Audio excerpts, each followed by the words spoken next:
Your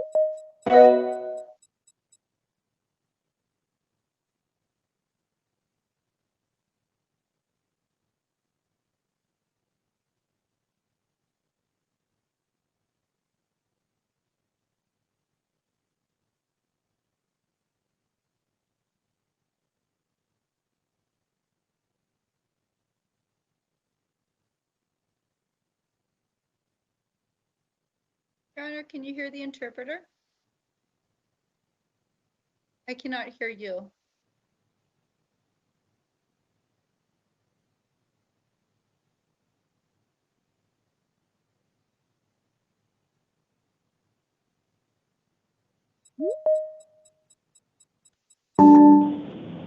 Is back? Your Honor, can you hear the interpreter now? I can. Can you hear me? Yes, I can. Okay, very good. Then I think we are good to go. If you are ready, if you'll make your appearance first and then we'll get started. Yes, of course, Your Honor. Sylvia Fisher, court interpreter. Okay, good afternoon again, everybody. Thank you very much for your patience. Buenas tardes nuevamente a todos. Gracias por su paciencia. Again, my name is Commissioner Hughes. Nuevamente, mi nombre, yo soy la comisionada Hughes. The court's orders for the taking of DNA samples and fingerprints issued on the first calendar of July will apply to these hearings. Las órdenes judiciales en cuanto a la toma de muestras de ADN y huellas dactilares que se emitieron durante la primera lista de causas durante el mes de julio también se aplicarán a todas las audiencias de esta tarde. Before we get started, I want to make you all aware of two important rights that you have. Antes de comenzar, quiero informarles de dos derechos importantes que tienen. First, you have the right to the assistance of counsel. Second, you have the right to remain silent. Primero, tienen el derecho a recibir la ayuda de un abogado y también tienen el derecho a guardar silencio. There will not be a lawyer in the courtroom for purposes of your defense this afternoon, but anything that you say in here could be used against you. Para el propósito de su defensa de esta tarde, no habrá ningún abogado aquí en la sala, pero todos tienen derecho a ser representados por un abogado. Because of those things, I will encourage you very strongly not to make any statements regarding the facts that brought you here. Por esa razón, les animo a no hablar de los hechos del caso por el cual se encuentran aquí. One more quick thing before we get started. All of the information you get in the courtroom will be given to you in a written document called a release order when you're done in here and you step back into that room. Y otra cosa rápidamente, después de ingresar a la sala y después de darles toda la información, recibirán un documento que se llama una orden de libertad que incluirá toda la información que yo les voy a dar mientras permanecen en la sala antes de que regresen, después de que termine la audiencia y antes de que regresen a la sala donde se encuentran en este momento.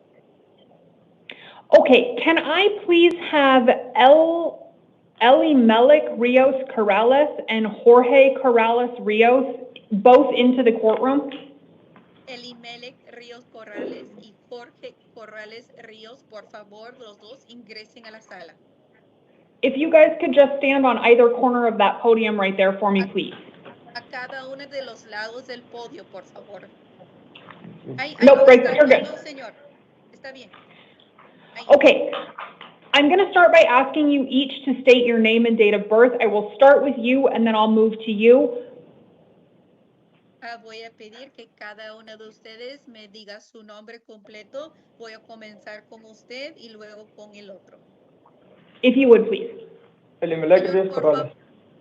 Elie Rios Corrales. And your date of birth. ¿Y su fecha de nacimiento? 14 de octubre del 2001. October 14, 2001. Thank you very much. And you, sir? Jorge Luis Ríos Corrales. ¿Su fecha de nacimiento? 25 de noviembre del 93. Jorge Luis Ríos Corrales, November 25th, 93. Okay, thank you both very much. Ok, muchas gracias a los dos. I've called you both up at the same time because it looks like the allegations against you are the same. Los he convocado a ustedes dos para que comparezcan en conjunto porque parece que las acusaciones en su contra son las mismas.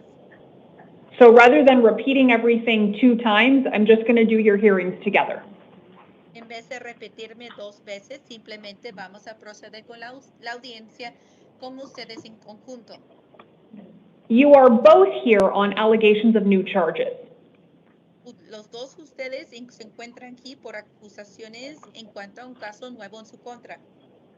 The allegations against you are 1 count of narcotic drug possession, a class 4 felony. En contra de ustedes hay una acusación de tenencia de drogas narcóticas, delito de clase 4. And 1 count of possessing an open container of liquor in a vehicle, a class 2 misdemeanor.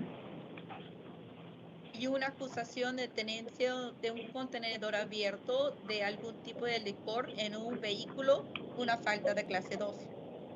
I have found probable cause to support those allegations, and I have appointed each of you a public defender.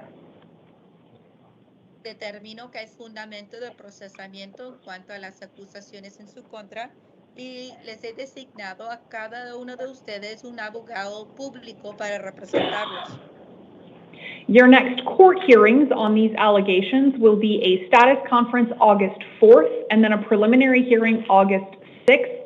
Those hearings will both be in the Superior Court downtown at 8:30 in the morning. Sus dos siguientes audiencias en cuanto a las acusaciones en su contra son una audiencia de actualización el 4 de agosto, una audiencia preliminar el 6 de agosto, las 2 audiencias en el Tribunal Superior y las 2 a las 8:30 de la mañana. On these allegations, each of you has a $1,500 secured appearance bond. Con respecto a esas acusaciones, cada uno de ustedes tiene una fianza carcelaria con garantía que asciende a $1,500. If you post that bond, you will be eligible for release from custody. You would then be responsible for getting yourself to your next court hearings. Si ustedes llegan a pagar la fianza, ustedes reunirán los requisitos para que se le ponga en libertad y serían responsables de acudir a sus siguientes citas judiciales. If you post that bond and you're released, you are also prohibited from possessing any weapons or possessing or consuming alcohol or drugs without a valid prescription.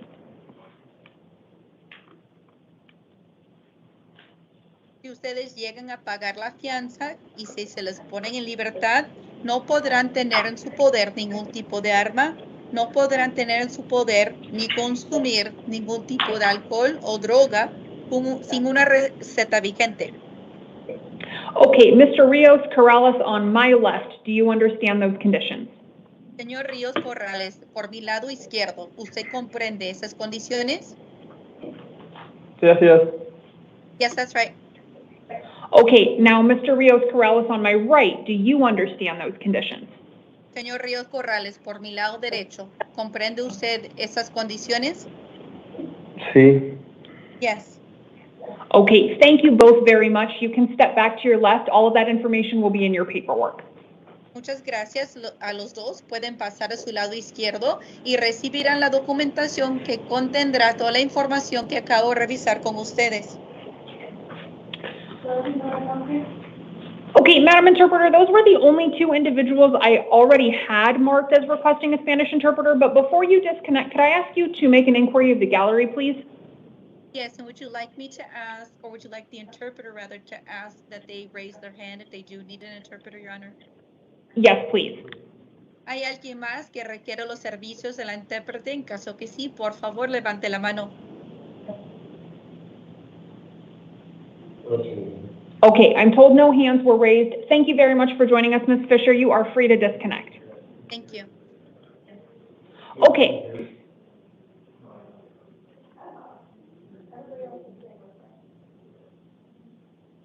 We're good? Okay. Okay, can I please have Clyde Young into the podium into the courtroom behind the podium? John Bowman, if you would please work your way to one of these chairs right inside the door and wait, you'll be in the courtroom next. Behind this gray podium, if you would please, sir. Can I have your name and date of birth? Good afternoon, ma'am. My name is Clyde Young. And what's your date of birth, Mr. Young? April 25th, 1983. Thank you very much. You are here on allegations of new charges. The allegations against you are 1 count of aggravated assault with a deadly weapon, a Class 3 felony, and 1 count of threatening and intimidating, a Class 1 misdemeanor. Based on the information provided to me by law enforcement, I did find probable cause to support those allegations. I have appointed a public defender to represent you.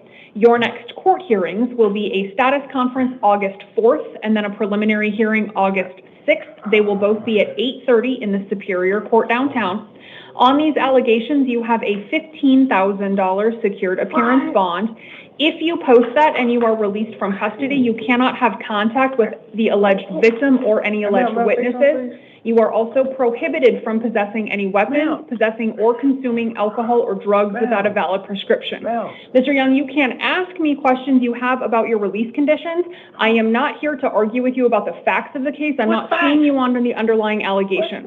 Do you have questions about your release conditions? Ma'am, please, ma'am, please. Do you have questions about your release conditions? I don't even, yes, ma'am. What? Yes. What questions do you have about your release conditions? I don't know who was the victim. I didn't even tell nobody. I don't even know what you. So I don't know the victim's name. Oh, okay, go ahead and step to I'm not going to answer your questions if you're going to cut me off when I try. Step back to your left, your hearing is concluded. Ma'am, please. Back to your left, please. Ma'am, I don't know. I didn't tell no. Left. Back to your left, please. John Bowman, if you would please work your way into the courtroom. Mark Ackerman, if you would please work your way to one of those chairs, you'll be next. Can I have your name and date of birth, please, sir? First name is John, last name is Bowman. Date of birth is 11/1/1967. Thank you very much, Mr. Bowman. You are here on allegations of new charges.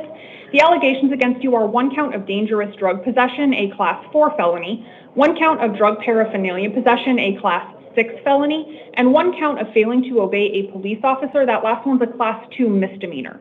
I did find probable cause to support those allegations, and I have appointed a public defender to represent you. Your next court hearings will be a status conference August 4th and then a preliminary hearing August 6th, both of those hearings at 8:30 in the morning in the Superior Court downtown. On this matter, I have received a written recommendation regarding release conditions from the Maricopa County Attorney's Office.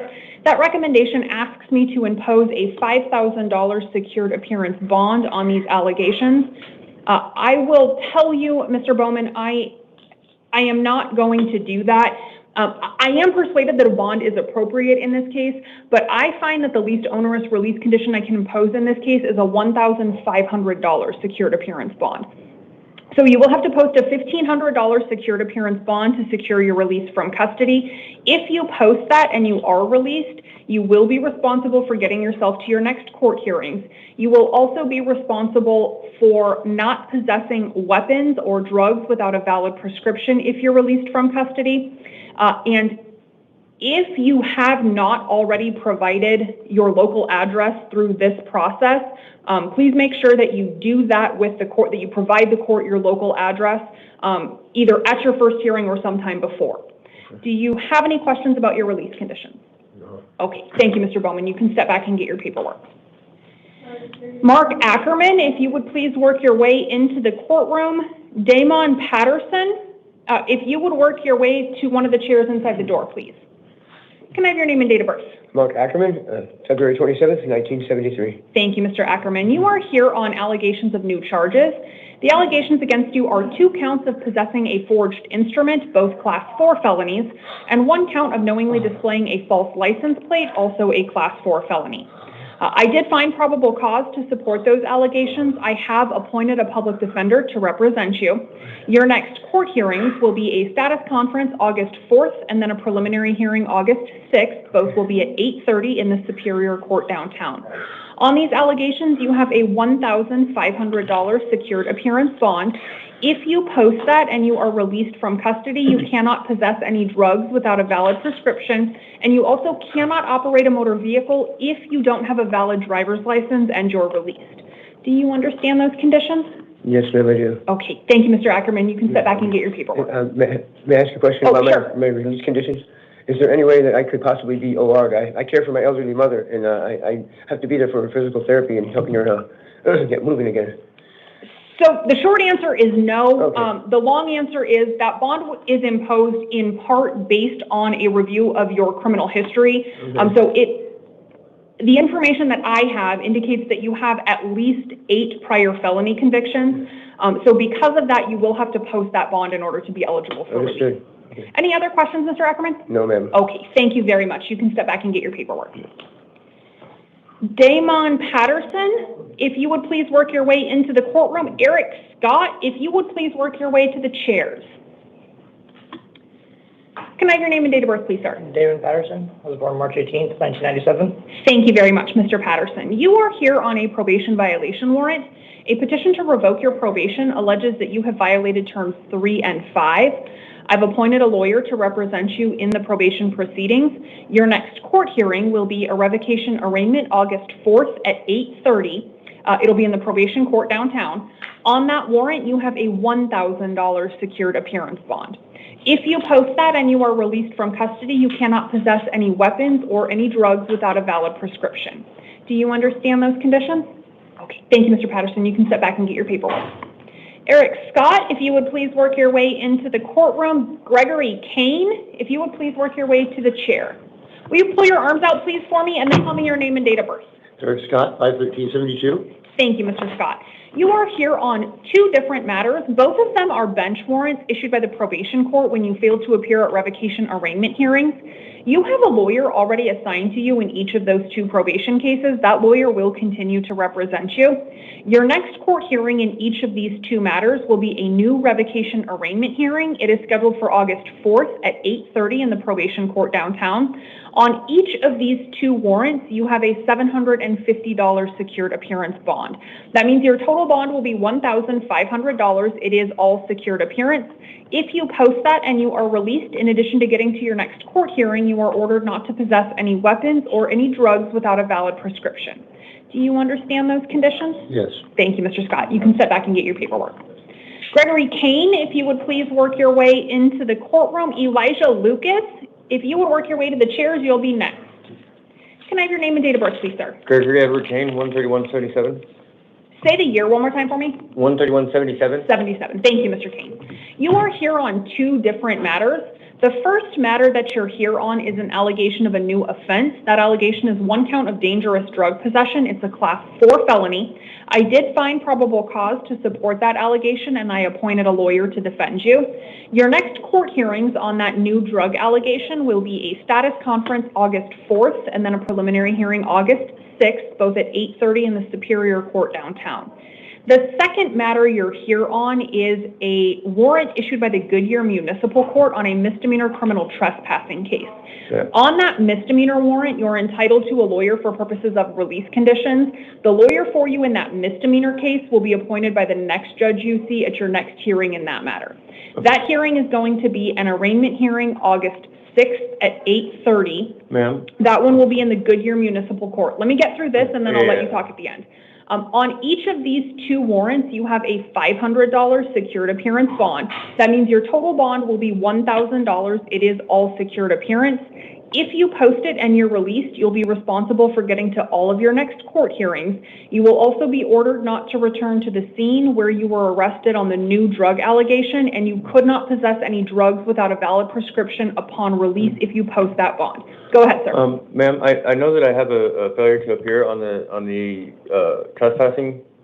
In Goodyear? Yeah, in Goodyear. I called on Friday to let them know that, because I had my shitter canceled on me at the last minute, and I was trying to get him to reschedule it. And then, so I was actually on my way to try to get to open court today. I was waiting for them to open, and that's when the police officer rolled up on me. Understood. But here's where I wanted to get to. So I have a dog that got arrested yesterday for biting somebody. I'm sorry, say that again? My dog got got taken to the pound yesterday, and if I don't get him out in 10 days, he's gone. Like that's the only family I have. I literally have no family. You know, like he's my emotional support animal. Like I said, he's literally everything I have. So here's what I'll tell you.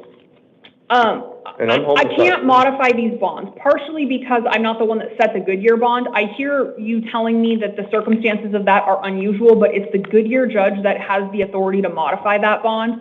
And because you have a bond in that matter, you wouldn't be transported to court if there wasn't a bond on the second matter. So because of that municipal court warrant, you have to have a bond on both of these cases.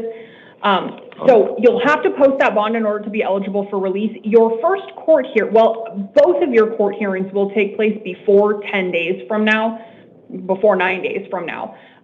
So you should be able to still make that 10-day time period if you don't post that bond, because you'll be transported to your court hearings. There's no way I can post a bond. I'm homeless, so. So talk to your lawyer when you go to court on the 4th.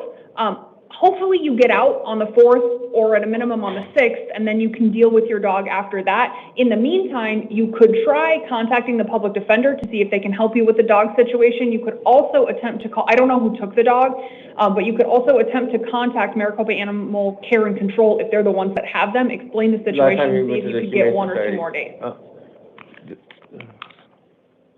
Like I said, I just don't want to lose my dog. Sure. Talk to your lawyer and see if your lawyer can help you if you don't make the 10 days. So every time I've tried getting a hold of my lawyer from jail, I can never get through to anybody. Like, I've never been able to. I can't help you. I mean, all I can tell you is the number to the public defender's office is in your paperwork. I can't force them to answer the phone. Goodyear's court date is what? The 6th. Okay, so that's as soon as I can get out is when I go to Goodyear court, right? So you're going to go to court on the 4th, and you're going to have a lawyer. So when you go to court on the 4th, talk to the lawyer that's there for you and see what that lawyer says about whether or not they could help get you out of custody before your hearing on the 6th. It might save you a day or two. So at the latest, yes, you would be in custody at least until the 6th. It's possible your lawyer could help you on the 4th to deal with the Goodyear case to get out before the 6th. I don't know one way or the other.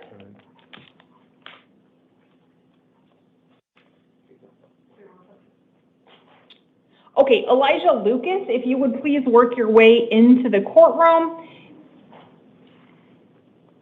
And then Angela Padilla-Lovato Fernandez, you will be next if you'll work your way to the chairs. Can I have your name and date of birth, please? Elijah John Lucas, March 16th, 2000. Thank you, Mr. Lucas. You are here on 2 probation violation warrants. In both cases, petitions to revoke your probation allege that you have violated terms 3 and 5. I've appointed a lawyer for you in both matters. Your next court hearing will be a revocation arraignment hearing August 4th at 8:30. On these 2 warrants, you have a total secured appearance bond of $350. If you post that and you are released, you cannot possess any weapons or any drugs without a valid prescription. Do you understand those conditions? Yes, ma'am. All right. Thank you, sir. So I have a question, though. Yeah. If I don't have that $350, I stay until the court date? That's right, yes. And then I'll probably get released at court date? I don't know what would happen. What will happen at or after that court date will be up to the judge you see on the 4th. Okay. All right. Thank you, sir. You can sit back and get your paperwork. Thank you, ma'am. Angela Padilla-Lovato Fernandez, if you would please work your way into the courtroom. Charles Polensky, you will be next if you'll work your way to the chair. Can I have your name and date of birth, please? Angela Fernandez. And what's your date of birth? 1984. Say it again, I'm sorry? Angela Fernandez, 1984. And what's your full date of birth, month and day? July 9th, 1984. July. Okay, thank you very much. You are here on a probation violation warrant. A petition to revoke your probation alleges that you have violated terms 3 and 5. I've appointed a lawyer to represent you in the probation proceedings. Your next court hearing will be a revocation arraignment August 4th. It'll be at 8:30 in the probation court downtown. I am inclined to release you to the supervision of your probation officer without a monetary bond. That means you would be released from custody. You would then be responsible for getting yourself to that probation hearing on August 4th. You would also be ordered not to possess any weapons or to possess or consume alcohol or drugs without a valid prescription upon release. Do you understand those conditions and agree that you'll abide by them if released? Yes. Okay, thank you very... I have a question for you. Sure. I've been, these 8 or 9 warrants, that's a lot, okay? Every time I get picked up, they never take them off, like, if I could... I only have information on the one. I only show the one probation violation warrant. Okay, because it pops up that I have like 8 or 9 warrants every time. If the other ones are not Superior Court, give me one, let me look at something. I've done the time for them, I'm on probation for them, I mean... So it does look like law enforcement believes that you have numerous Mesa City warrants, so warrants issued by the City of Mesa Court. I don't have access to those. Mesa does their own hearings, so I don't have any information on any of those warrants. If those are still, in fact, valid pending warrants... They're not. Okay, so if they're not, but law enforcement is saying they're still showing up, the only way for you to get that fixed is to go down to the Mesa City Court and figure out what's going on. Okay, yeah, because I did. I had the printouts and everything. They're just messing with me. They're just toying with me. Yeah, so I can't help you with any of that because I don't have any control over those Mesa City warrants, but the best I can tell you is if there are City of Mesa warrants outstanding that you think are invalid, you'll have to take that up with the City of Mesa Court. Okay. All right, any other questions? No. All right, thank you very much. You can step back and get your paperwork.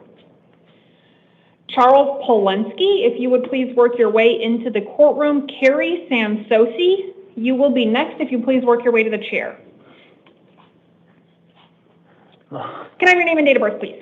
Charles Polensky, February 10th, 1966. Thank you, Mr. Polensky. You are here on a warrant issued by the White Tank Justice Court. Oh, yeah. It looks like it's a failure to appear warrant in a misdemeanor driving under the influence case. I am not making any orders regarding your entitlement to counsel in that misdemeanor matter. I'm not saying you're not entitled to a lawyer, but I'm also not saying you are. If you already have a court-appointed lawyer working with you in that case, that lawyer will stay on and continue to work with you. If you don't have one, but you think you're entitled to one, please bring that up with the judge in the White Tank Court at your next hearing. Okay. That hearing is going to be an arraignment hearing August 12th. It will be at 9:30. It will take place 9:30 in the morning. It will take place in the White Tank Justice Court. I am inclined to release you on your own recognizance on this warrant. That means you would be released without having to post a bond. Okay. You would then be responsible for getting yourself to your hearing August 12th at 9:30. Okay. Upon release, you would also be ordered not to possess or consume alcohol or drugs without a valid prescription and not to operate a motor vehicle unless you have a valid driver's license. Mr. Polensky, do you understand those conditions and do you agree that you'll abide by them if you're released? Yes. Okay, very good. Thank you. You can step back and get your paperwork. Terry Sansosi, if you would please work your way into the courtroom. Ernesto Suniga, you will be next if you'll please work your way to the chair. Can I have your name and date of birth, please? Carrie Sansosi, 2180. Thank you very much, Ms. Sansosi. You are here on a probation violation warrant. A petition to revoke your probation alleges that you have violated terms 3 and 5. Okay. I've appointed a lawyer to represent you. Your next court hearing will be a revocation arraignment August 4th. It'll be at 8:30 in the probation court downtown. Okay. I am inclined to release you on your own recognizance. That would mean you would be released from custody. You would still be supervised upon release by your probation officer.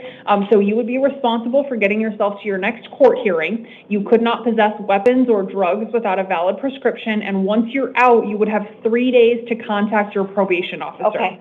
Do you understand those conditions and do you agree that you'll abide by them? Yes. Okay. Thank you, Ms. Sansosi. You can step back and get your paperwork. Ernesto Suniga, if you would please work your way into the courtroom. Mandreo Thompson, if you would please work your way to the chair, you will be next.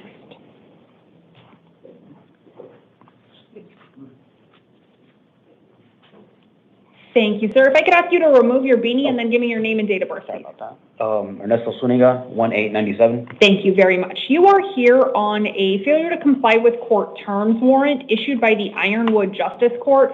The underlying allegation in that case looks like it's a misdemeanor reckless driving allegation. Because it is a post-adjudication misdemeanor matter, you're not entitled to a court-appointed lawyer. That means if you want to have a lawyer work with you going forward in this case, but you don't already have one, you will have to hire one at your own expense. Okay. Your next court hearing will be an arraignment hearing August 14th. It'll be at 9 o'clock in the morning. It will take place in the Ironwood Justice Court. Okay. I am inclined to release you on your own recognizance, which would mean you would get out of custody without having to post a bond. Okay. You would then be responsible for getting yourself to the Ironwood Justice Court August 14th at 9 o'clock in the morning. And you would be ordered upon release not to operate a motor vehicle if you don't have a valid driver's license and not to possess any drugs without a valid prescription. Do you understand those conditions, Mr. Suniga, and do you agree that you'll abide by them? Yes, Your Honor. Thank you very much. You can step back and get your paperwork. Mandreo Thompson, if you would please work your way into the courtroom. Good afternoon, sir. Can I have your name and date of birth, please? Mandreo Thompson, August 10th, 1980. I'm sorry, I didn't hear your date of birth. August 10th, 1980. Thank you very much, sir. Okay, you are here on a felony failure to appear warrant issued by the state of Alabama.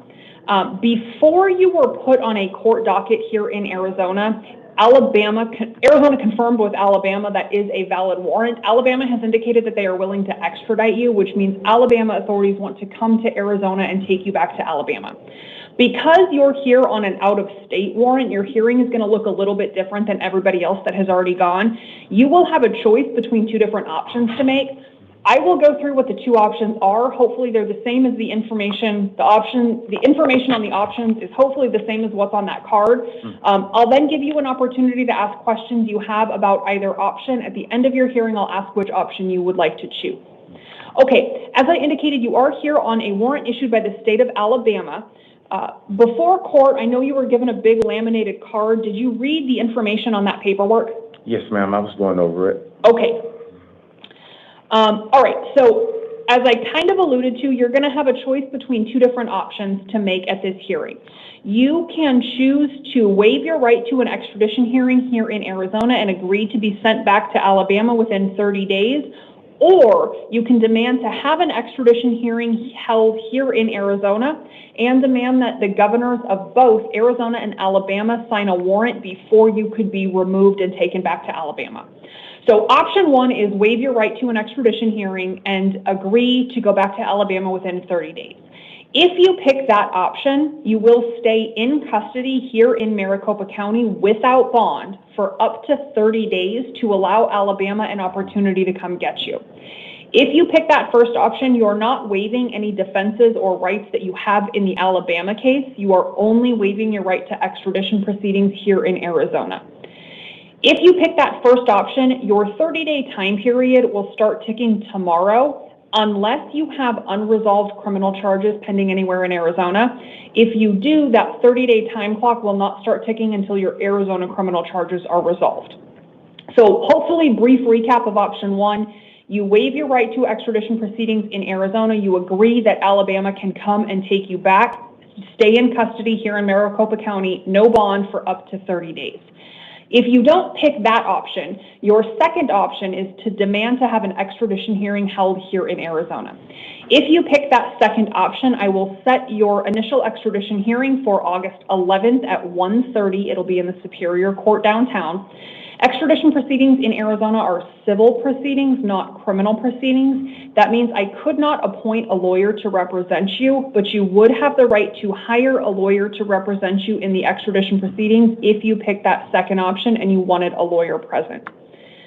In option two, governor's warrants are sought by the governors of Arizona and Alabama. It is once both governors sign a warrant that Alabama is authorized to come to Arizona and Arizona is required to release you to Alabama. The process of getting a governor's warrant could take up to 90 days. So option one was 30 days in custody, no bond. Option two could be up to 90 days, but in that 90-day time period, you are bond eligible on the Alabama warrant. Your bond would be $25,000 secured appearance. If you posted that, if you picked option two and you posted your bond, you would be eligible for release from custody, but be required to stay in Arizona, and you would be required to present yourself to not only your initial extradition hearing, but any subsequent hearings that might be set in that case. If you picked option two and you did not or could not post that bond, you would stay in custody for potentially that whole 90-day time period until governor's warrants are secured. Okay, do you have questions about, okay, go ahead, what are your questions? Okay, ma'am, I have a daughter that's 14 that stays with me. My girlfriend has rheumatoid arthritis. I just got off of workers' comp. I just, years ago, been released from Arizona Department of Corrections in April 14th of 21. I was paying on my fine for the assault. Workers' comp takes 60% of my check. I have a car note. My daughter needed things, and I just kind of got behind. I remember giving Alabama $100 about a month ago on this case, and I have a job interview coming up. So, according to the warrant, the warrant issued by Alabama was a failure to appear warrant. So it does not appear as though the Alabama warrant has anything to do with payment. Sorry for interrupting. Ma'am, I have a junior. I have a junior that have had a assault incident with his girlfriend. And I was sitting here thinking, like, I wonder, could that be something that, because I haven't assaulted anyone. I haven't been to Alabama since 2014, ma'am. So I'm thinking, like, if that could possibly be my Mandreo Maurice Thompson Jr. Yeah, I don't, here's what I'll tell you. That the warrant lists your name, your date of birth, and the physical description appears to match you standing in front of me. Could that be a mistake? Potentially. Would that be a defense? Yes. Does that negate the validity of the current warrant? No. Mm-hmm. So it could be possible that this is some sort of mistake. That is something that you would have to work out with Alabama once you're back in Alabama. Now, ma'am, the bond that you gave me, you say $25,000? It's $25,000 secured appearance, which means you could go through a bonding company to get that posted. But is that like a percentage, like 250? My general understanding is that bonding companies require a minimum of 10% down. I think they have requirements on the back end of that. I don't know exactly what all those requirements are, and I don't know that they would offer you 10% down. So what I would suggest is if you intend to explore using a bonding company, when you get back into the jail facility, there's a list of bonding companies and their phone numbers posted in a bunch of different places. You could find one of those lists and call one, two, or all of the companies on that list, see what their requirements might be, and see if you can find one that could work with whatever your circumstances are. Okay. But the $25,000, that's just not all in cash, is it? Okay, so it's not if you go through a bonding company, you can likely make an agreement with them to pay less than the full amount. They would then post the bond on your behalf, and then as long as you comply with whatever their requirements are, you would never have to come out of pocket the remainder. I just don't know what their requirements would be, and I don't know how much they would require you to pay, and I don't want to guess and be wrong. So that's why I'm saying if you want to talk to a bonding company about what they might require, you should do that when you get back in the jail. Okay. You can call all of them on the list if you want to. Okay. But if you don't go through a bonding company, the full $25,000 has to be paid to the court. Yeah, okay. Well, I want to take that option where that I can receive a bond. Okay. Because I can hopefully straighten this situation out. Yeah, and nothing stops you. So if you post this bond and you get out of custody, nothing stops you from trying to contact Alabama to try to get this worked out if there is some mistake. But you couldn't go back to Alabama. So please don't post this bond and then leave the state of Arizona, because that would violate these release conditions, and then Arizona would issue you a warrant for your arrest. Alabama might pick you up, and then you'd get held there to come back here. So if you post that bond, just stay here, but nothing stops you from contacting a lawyer in Alabama, contacting the Alabama courts, trying to see what you can do from here to work through that case. All right. And if there is some mistake and this isn't a failure to appear warrant, and it is about payment, failure to make a payment or something, perhaps you could just bring it current and they would release their hold. I don't know for sure. Because to failure to appear seemed like it should have been a crime committed within months prior to that court date. I mean, not necessarily. Like, there are people here whose criminal cases started years ago and they missed a hearing and they've had a warrant out for years, or for whatever reason, new hearings are set years later and they don't come. So It looks like it is a warrant that was issued when you didn't appear at a court hearing, but we get very limited information on these warrants, so it's possible that it is about payment and it just looks like a failure to appear warrant. Okay, all right. Okay, so I will set your hearing. Your first hearing will be August 11th at 1:30. Please remember, if you post that bond, you'll be responsible for getting yourself to that court hearing. If any subsequent hearings are set, then you would also have to voluntarily surrender to those court hearings as well. Okay, any final questions? No, ma'am. Okay, thank you very much, Mr. Thompson. You can head back to your left. We'll get your paperwork printed and bring it out to you. We didn't have yours pre-printed because we didn't know which option you would pick. You can leave that card right there on the podium if you would. Thank you very much, sir. Okay, number 2 on the calendar, Madison von Jones.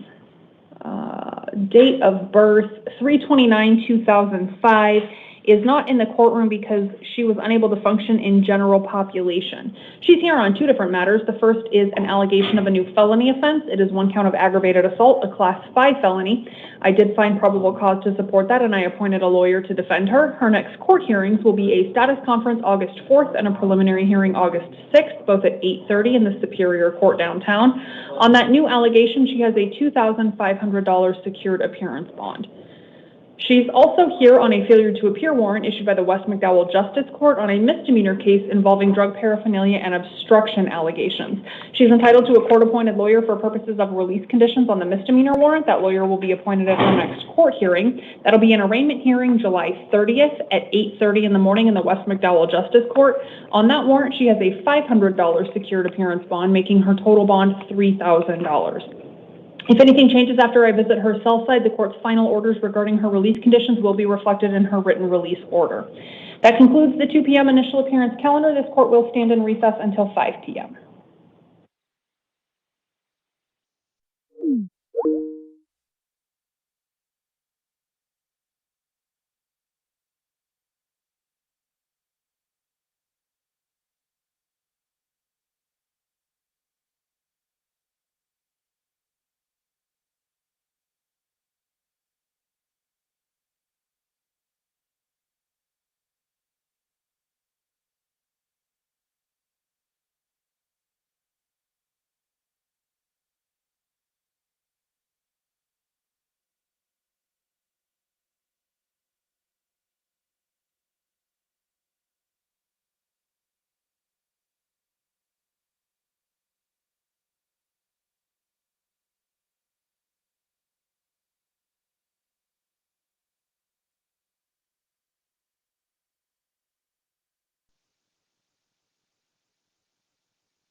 County attorney either like logged in virtually nor here in person. Yes. Oh, we just. She'll be on our way. Huh? She'll be on her way. The judge? Mm-hmm. Okay.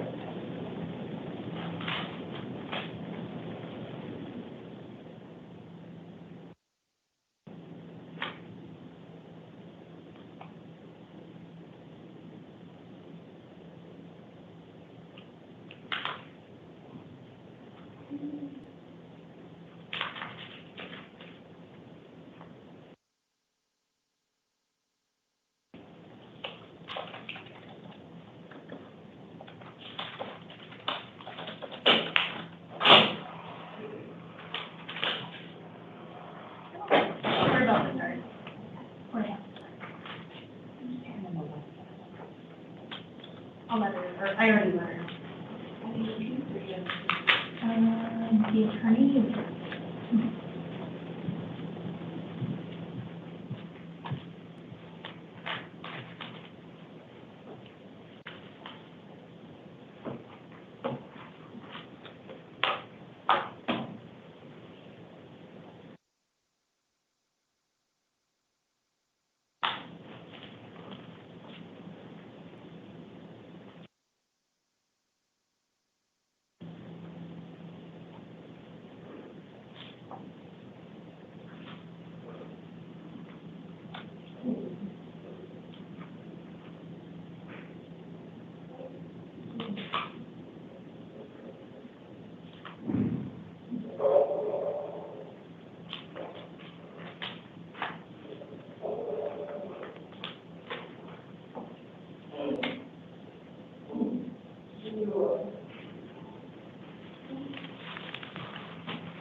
You okay?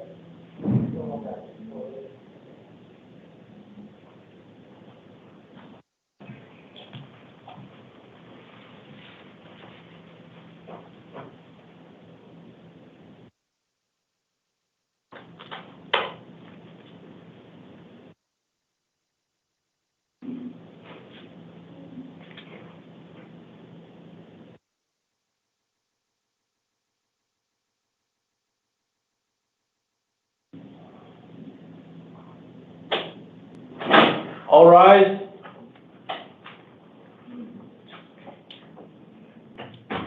Thank you. You may be seated.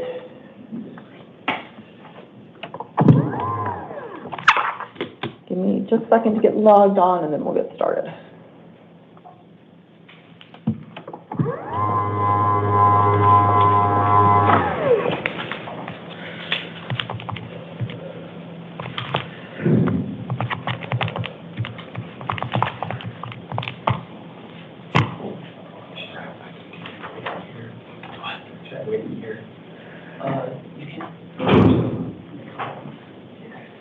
Sir, did you have an opportunity to meet with your client? Did you want an opportunity to meet with your client? I already did meet with her prior to this. Okay. All right, we'll go ahead. We don't have any LET matters, do we? So we're aware of. Okay, we'll go ahead and take your matter first. Give me just a second. There's no rush, sir. I've got to finish getting logged on, and then I've got to, I have a little thing I've got to read. All right, good afternoon. This is the 5 p.m. initial appearance calendar for July 28th, 2025. The court's orders for the taking of DNA and fingerprints that were given on the first calendar of this month shall apply to all matters on this calendar. Persons appearing before this court are reminded that they have the right to remain silent and that anything they say could be used against them. Most of you have qualified for a court-appointed attorney. If you have not qualified for a court-appointed attorney, or even if you have, you may retain an attorney at your own expense to represent you.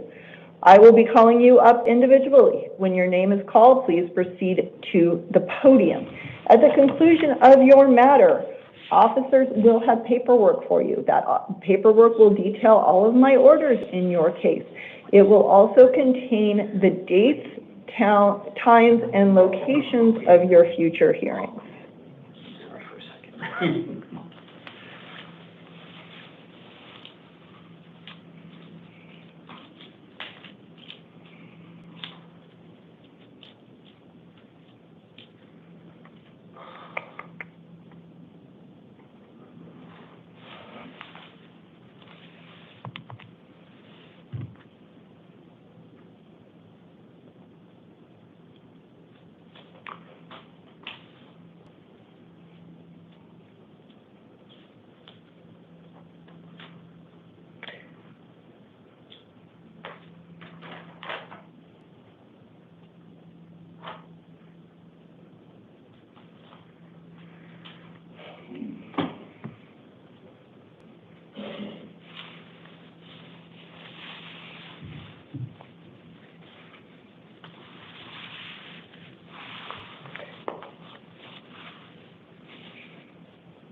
All right, counsel, and I understand that you are both here on the Tanya Coyanagi matter? Yes.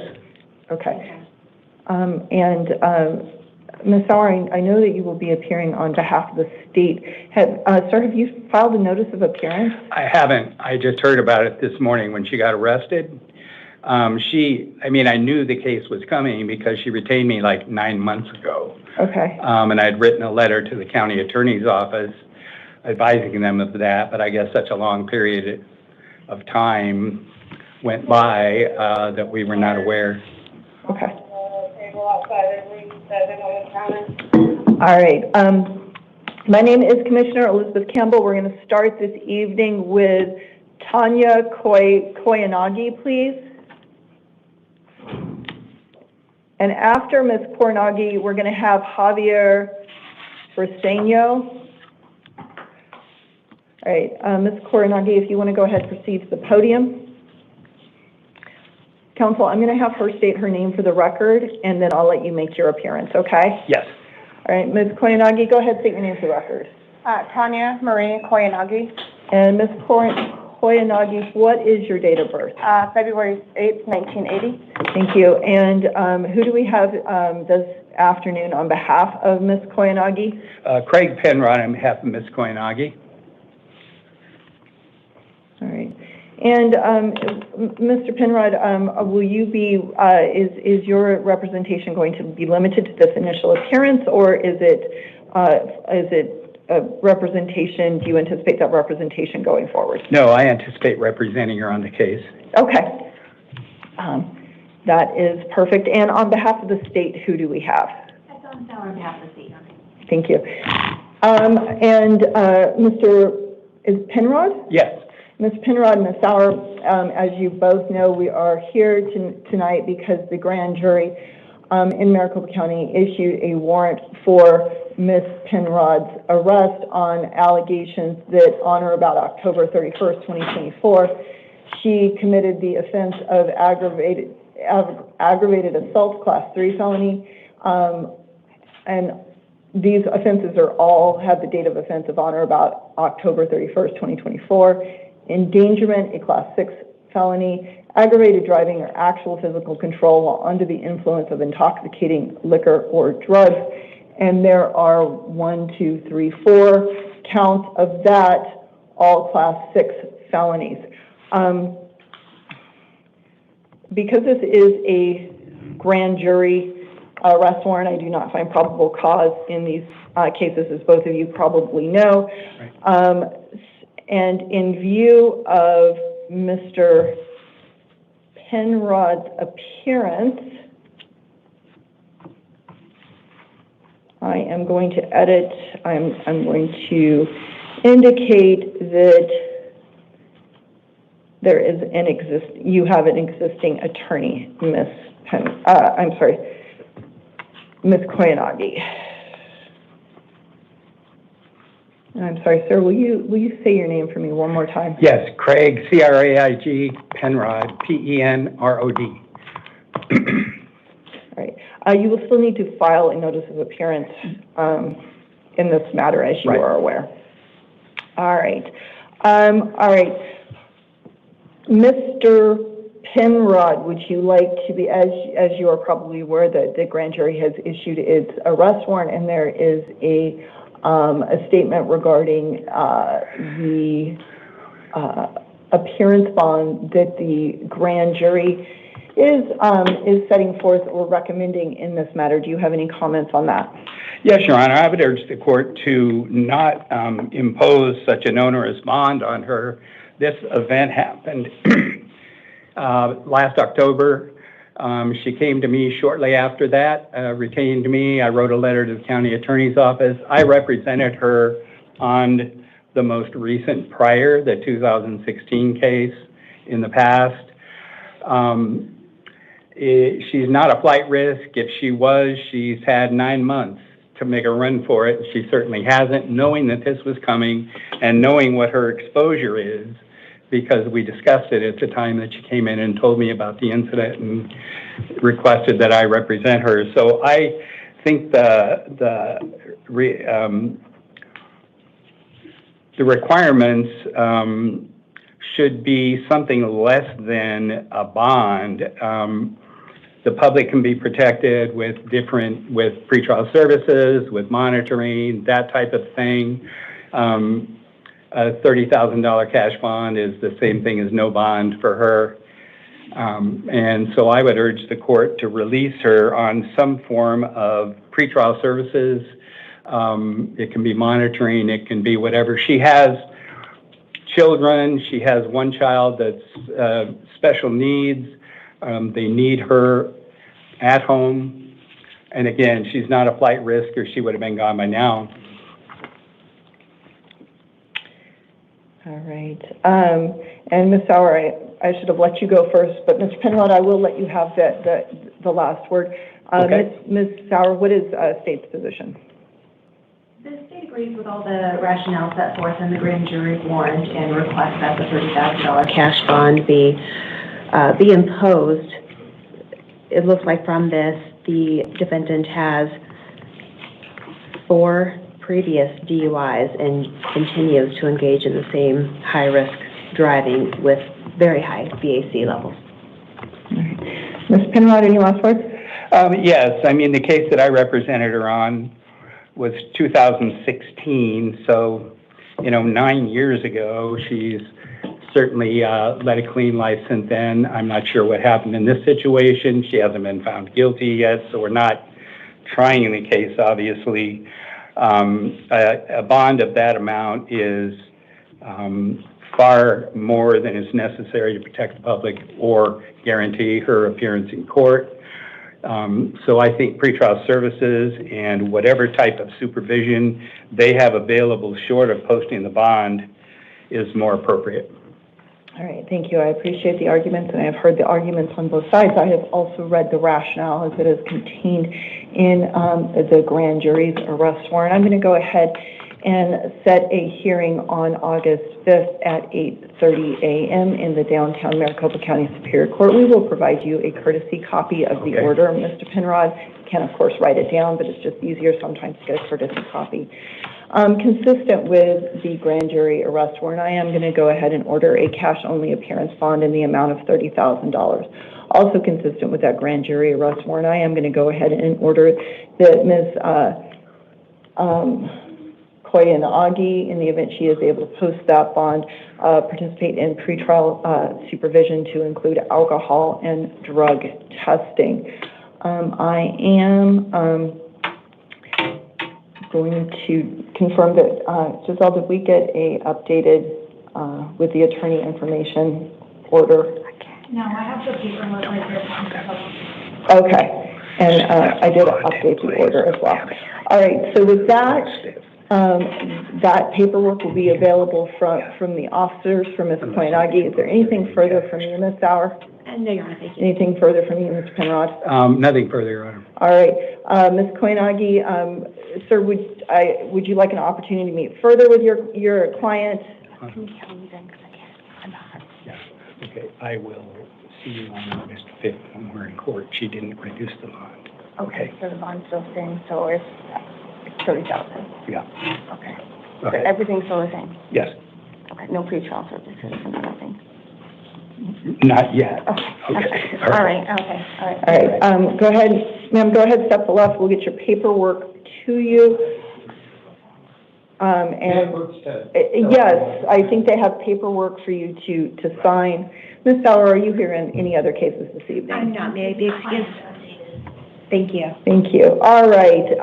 And Mr. Penrod, not to be rude, but we're going to go ahead and move along. Is that okay with you? Yes, Your Honor. Okay.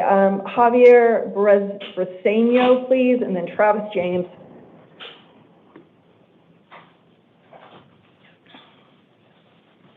All right, Mr. Brouseno, go ahead, state your name for the record. My full name is Javier Adrian Brouseno. And Mr. Brouseno, what's your date of birth? My date of birth is May 13, 1991. Thank you. And you are here this evening on two matters. They are both grand jury arrest warrants.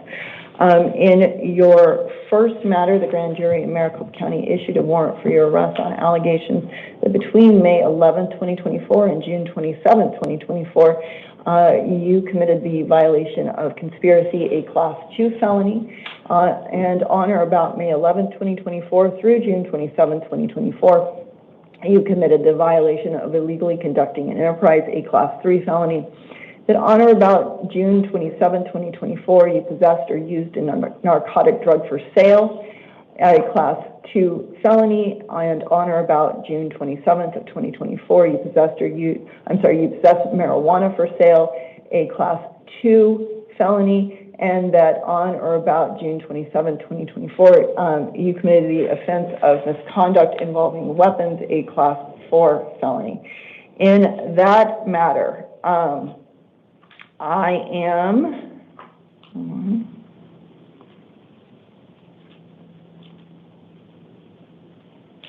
based upon the information that you provided to pretrial services, I am finding that you are not indigent, so I am not appointing attorney for you this afternoon. However, you may, of course, retain an attorney at your own expense to represent you. I am setting a hearing on August 5th at 8:30 in the downtown Maricopa County Superior Court. Pursuant to that grand jury arrest warrant, I am setting a secured appearance bond in this first matter in the amount of $50,000. All right, you are also here because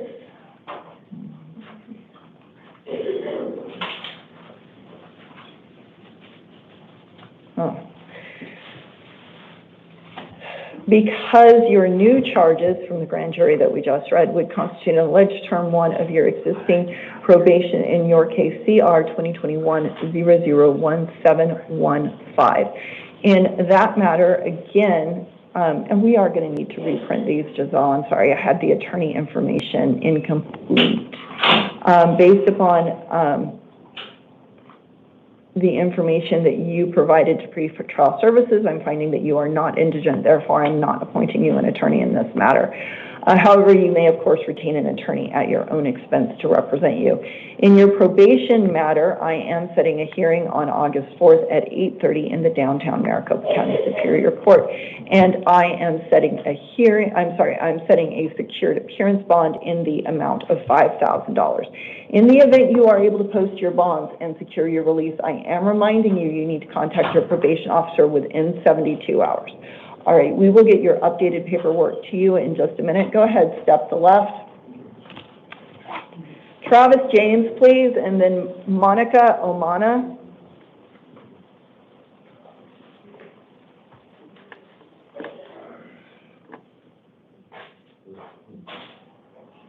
It's the podium right there, yeah, thanks. All right, sir, go ahead, state your name for the record. Travis James. And Ms. James, what's your date of birth? G26, 1988. All right, and you are here today on 2 cases, so we're going to go ahead and talk about your new charges. First, you were arrested earlier today on taking contraband into a correctional facility, a Class 2 felony, possession of dangerous drugs for sale, a Class 2 felony, and possession of dangerous drugs, a Class 4 felony, possession of drug paraphernalia, a Class 6 felony. I did find probable cause for all of those.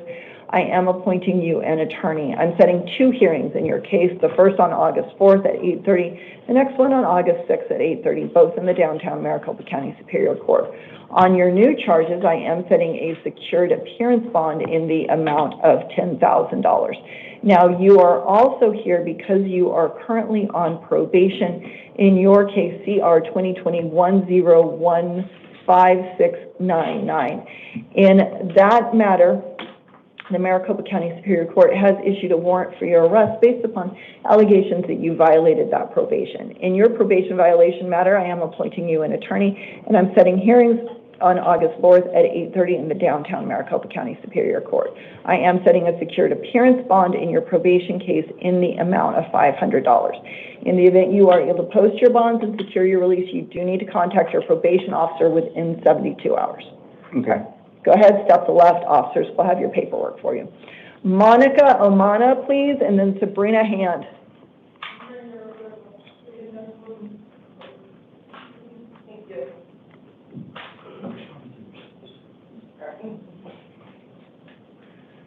Hello.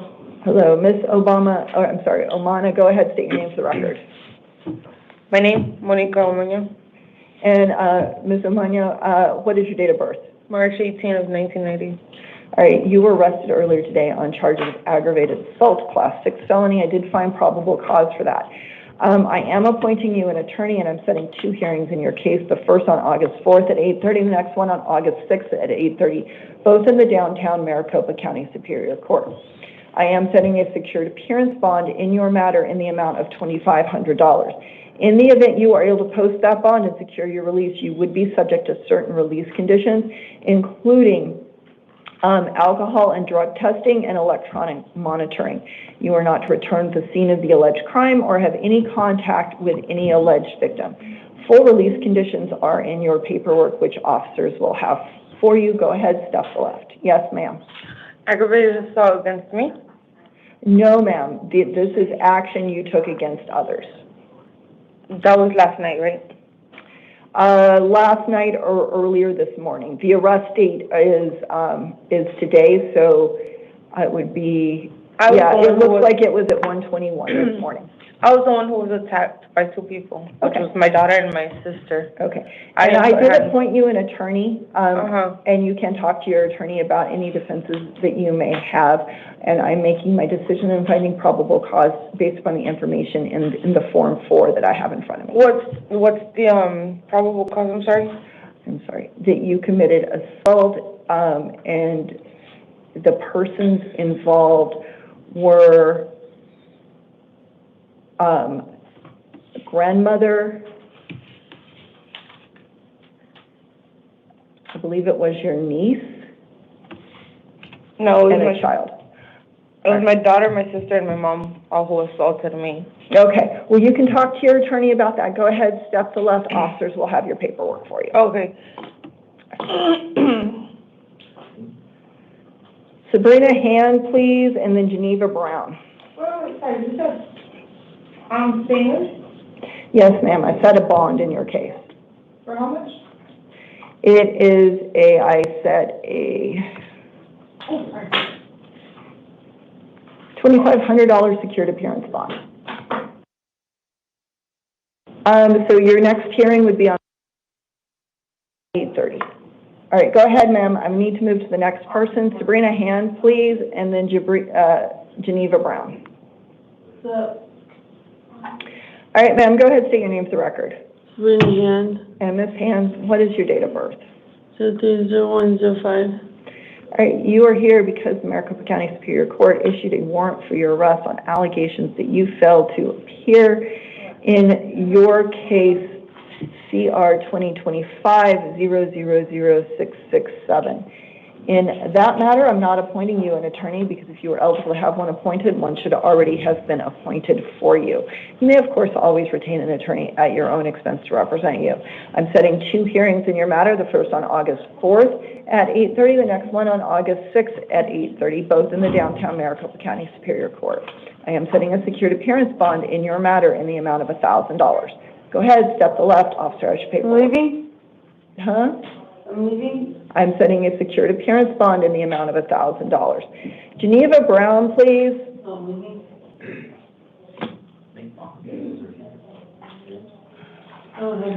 And Ms. Brown, go ahead, state your name for the record. Geneva Brown, April 8, 1980.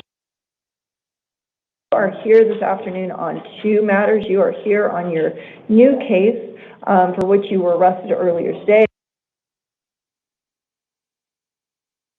Possession of drug paraphernalia, a Class 6 felony. Did find probable cause for both of those. I am appointing you an attorney. Setting 2 hearings in your case, the first on August 4th at 8:30 and the next one on August 6th at 8:30, both in the downtown Maricopa County Superior Court. I am setting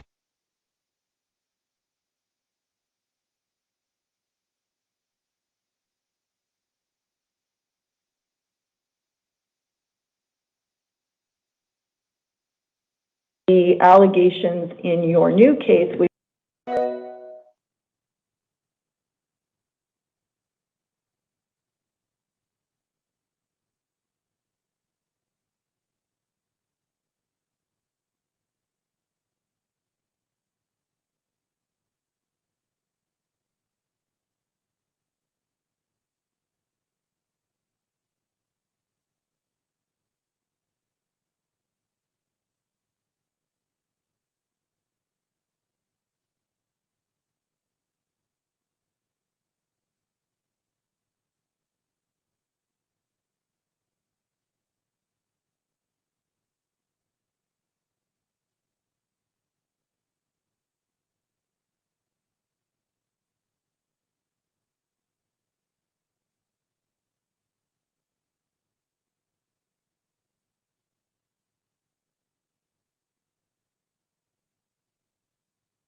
Yeah, is it working? It sounds like it's working.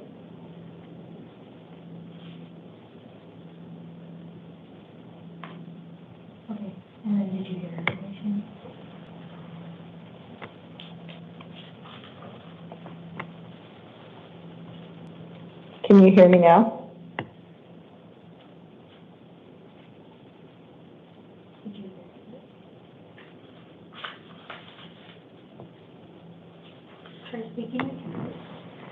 Can you hear me now? Is it picking up? Sounds like it is.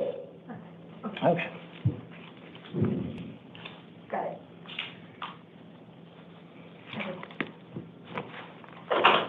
All right, Ms. Brown, sorry about the delay and the interruption. Your new charges for which you were arrested earlier today would constitute an alleged Term 1 violation of your existing probation in CR 2022-141416. In your probation violation matter, I am appointing you an attorney, and I'm setting a hearing on August 4th at 8:30 in the downtown Maricopa County Superior Court. I am setting a secured appearance bond in your probation case in the amount of $500. In the event you are able to post your bonds and secure your release, you will need to contact your probation officer within 72 hours. All right, go ahead, step to left. Officer has your paperwork for you. All right, Kade Hudson, please. And then Stephen Sylvester.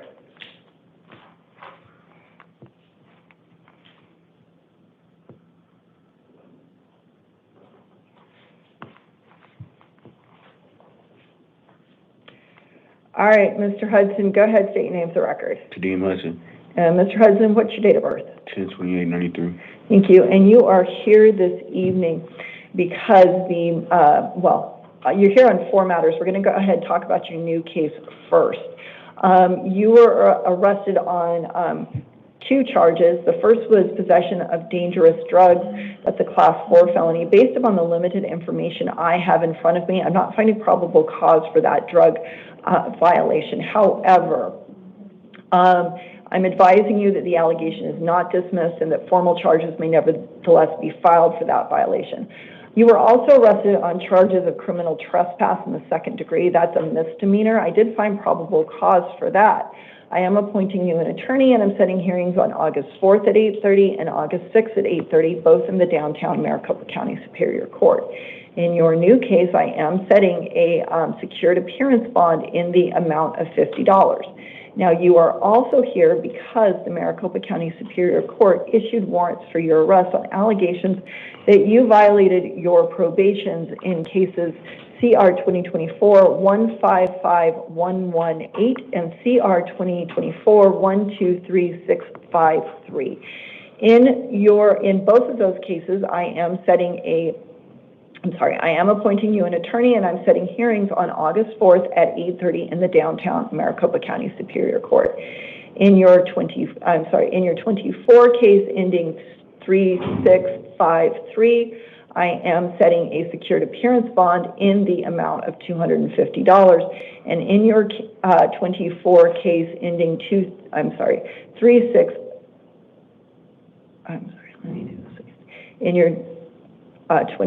case ending,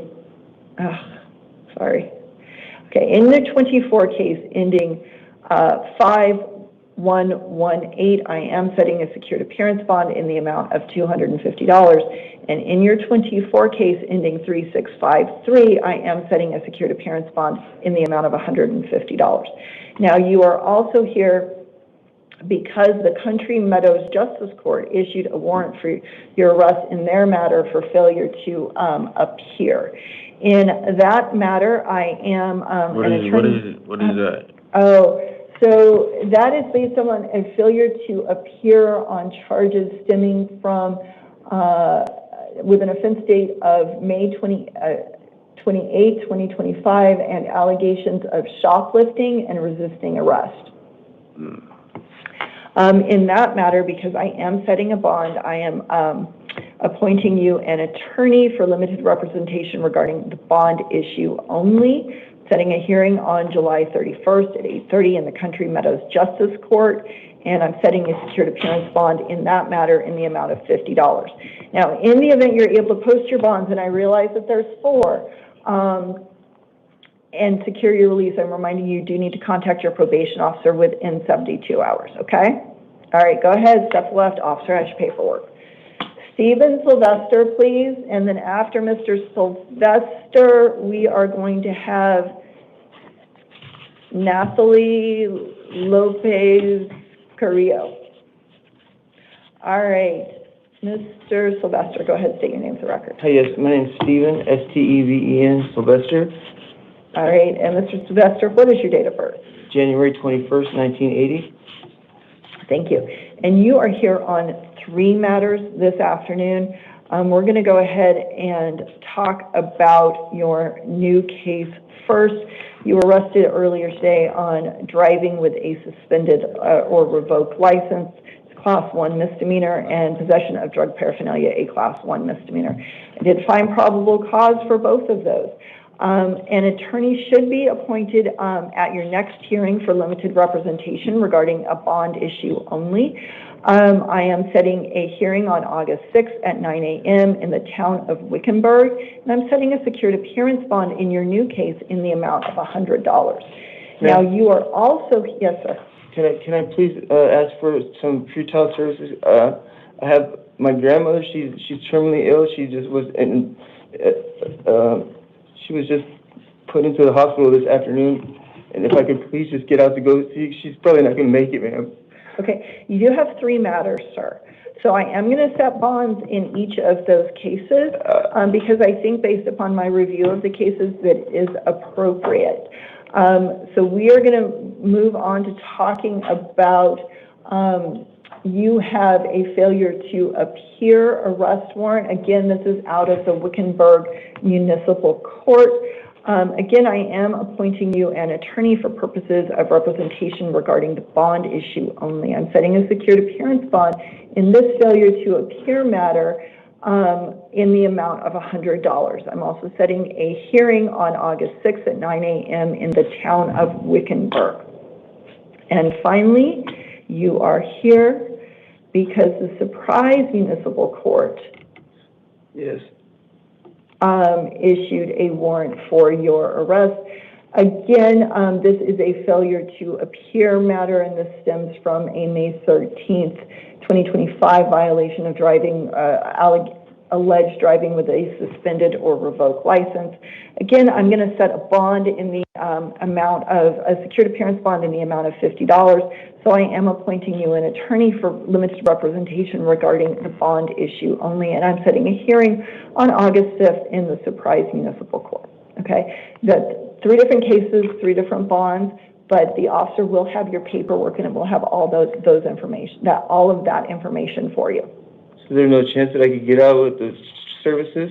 So, sir, it looks like you have at least 2 matters where you failed to show up when you needed to. I believe that some bond is appropriate at this juncture, which is why I have set the bonds that I have. Okay? Go ahead, step to the left. Officer has your paperwork for you. All right, Nathalie Lopez Carrillo, and then Pasha Eley.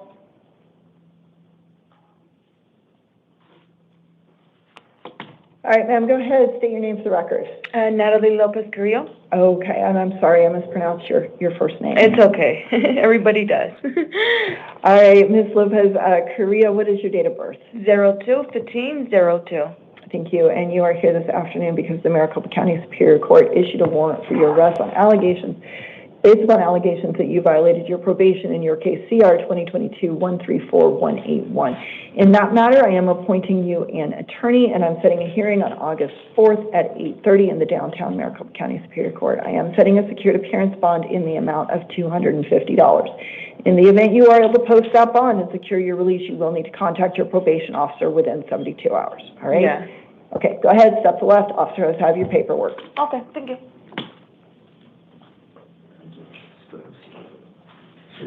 All right, Pasha Eley, please, and then Dominic Lopez.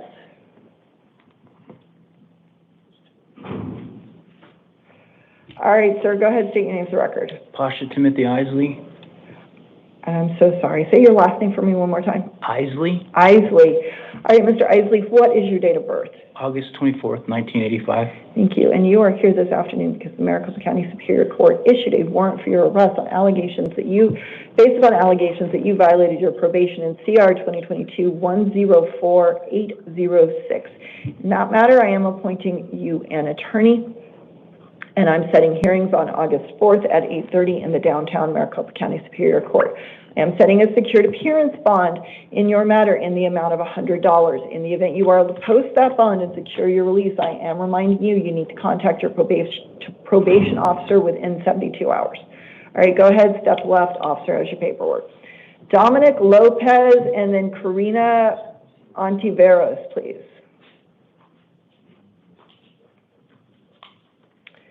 All right, Mr. Lopez, go ahead, state your name for the record. My name is Dominic Brandon Lopez. And Mr. Lopez, which date of birth? August 5th, 2000. Thank you. All right, Mr. Lopez, you are here this afternoon because Maricopa County Superior Court issued a warrant for your arrest on a direct complaint. That direct complaint alleges that on or about October 15th of 2023, you committed the offense of possession or use of narcotic drugs, a Class 4 felony. On or about that date, you possessed or used dangerous drugs, a Class 4 felony. On or about that same date, you possessed or used drug paraphernalia, and on or about that same date, you committed 2 violations of driving or actual physical control while under the influence of intoxicating liquor or drugs. Those are Class 1 misdemeanors. In that matter, I am appointing you an attorney, and I'm setting hearings on, August 12th at 8:30 and August 14th at 8:30, both in the downtown Maricopa County Superior Court. Will you go to those? Yes, ma'am. Okay, now I'm going to release you today based on your promise to appear on your own recognizance, but you are going to need to participate in pretrial services. Okay, you're going to need to register with them. They will do things like give you bus passes if you need bus passes, and they can remind you of your upcoming hearing dates as well. Okay, that's what that means, what you just said, correct? I'm sorry, can you explain it one more time to me? So it's pretrial services. You will need to register with them. They will do things like give you bus passes if you need bus passes, and they will remind you of your upcoming hearing dates, okay? Okay. All right, go ahead. Thank You're welcome. Go ahead, step to the left. Show up to those hearings. If you don't show up to those hearings, another arrest warrant will probably issue for you and get it taken care of, all right? Go ahead, step to the left. Karina Antiveros, please, and then Marquise Page. Hello. Hi. Go ahead, state your name for the record, ma'am. Karina Antiveros. And Ms. Antiveros, what is your date of birth? 11/13/92. Right. And Ms. Antiveros, you are here this afternoon because the North Mesa Justice Court issued a warrant for your arrest for failure to pay in your matter following a conviction for 2013 conviction for DUI. It does say failure to pay. Sometimes these are failure to comply. What happened was I thought that it was paid off and then it wasn't, and I went to court I think like 2 months ago for it, and they basically said that they don't know if I had missed a payment or it just hadn't gone through in the system yet because I had court so recently. Okay. So you need to get it taken care of. Mm-hmm. All right. So because of the nature of the charges, failure to pay, you're not entitled to have me appoint an attorney for you at this time. However, you may, of course, retain an attorney at your own expense to represent you. I am setting a hearing on August 14th at 1 p.m. in the North Mesa Justice Court. Will you go to that? Yes. Okay, then based upon your promise to appear, I'm going to release you today on your own recognizance. You do need to go to that because if you don't, another arrest warrant will probably issue. Okay. Go ahead, step to the left. Officer has your paperwork. Marquise Page and then Sierra Detlef. All right, sir, go ahead, state your name for the record. Marquise Page, 09/27/1996. All right, and you are here this afternoon because you were arrested earlier today on charges of criminal trespass in the 3rd degree, a Class 3 misdemeanor, and possession of drug paraphernalia, a Class 6 felony. I did find probable cause for both of those. I am appointing you an attorney, and I'm setting hearings on August 12th at 8:30 and August 14th at 8:30, both in the downtown Maricopa County Superior Court. Will you go to those? Yes, ma'am. All right, then based upon your promise to appear, I'm going to go ahead and release you today on your own recognizance. You do need to appear at those hearings. If you do not appear at those hearings, another arrest warrant or an arrest warrant may issue for you, okay? Yes, ma'am. All right, go ahead, step left. Officer has your paperwork. Sierra Detlef, please.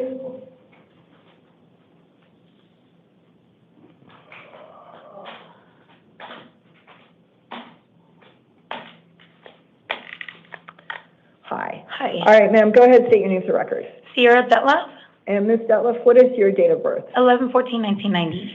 Thank you. And you are here this afternoon because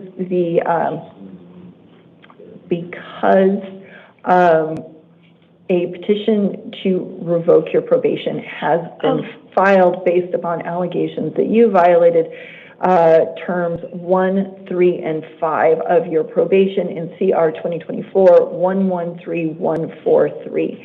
In that matter, I am appointing you an attorney, and I'm setting hearings on August 4th at 8:30 in the downtown Maricopa County Superior Court. I am setting a secured appearance bond in your probation violation matter in the amount of $250. All right.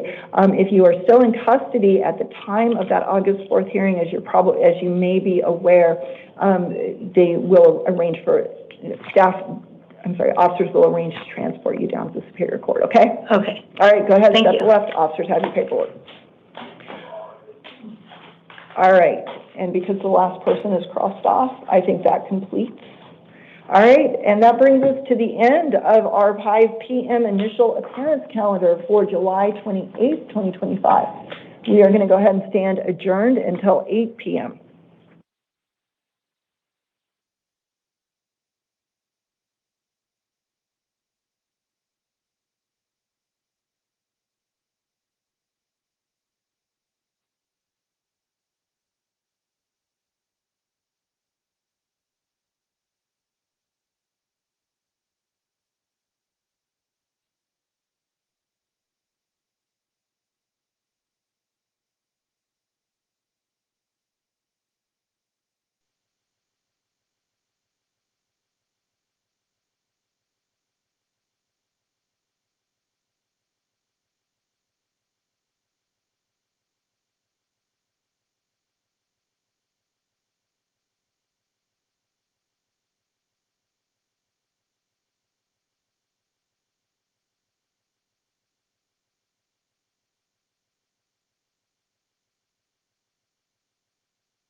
All right.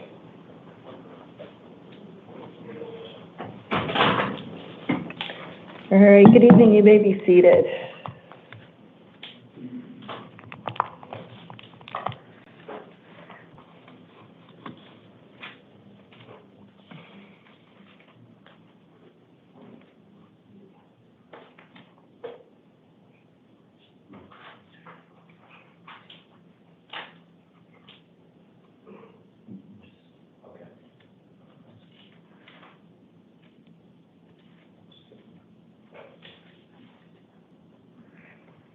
We have two at the top. Susie?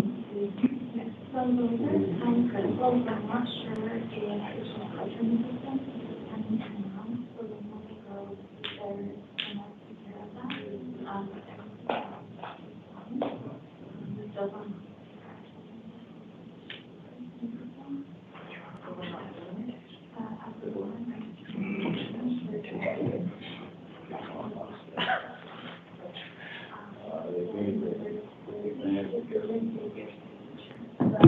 That works good. We're good to go. Okay.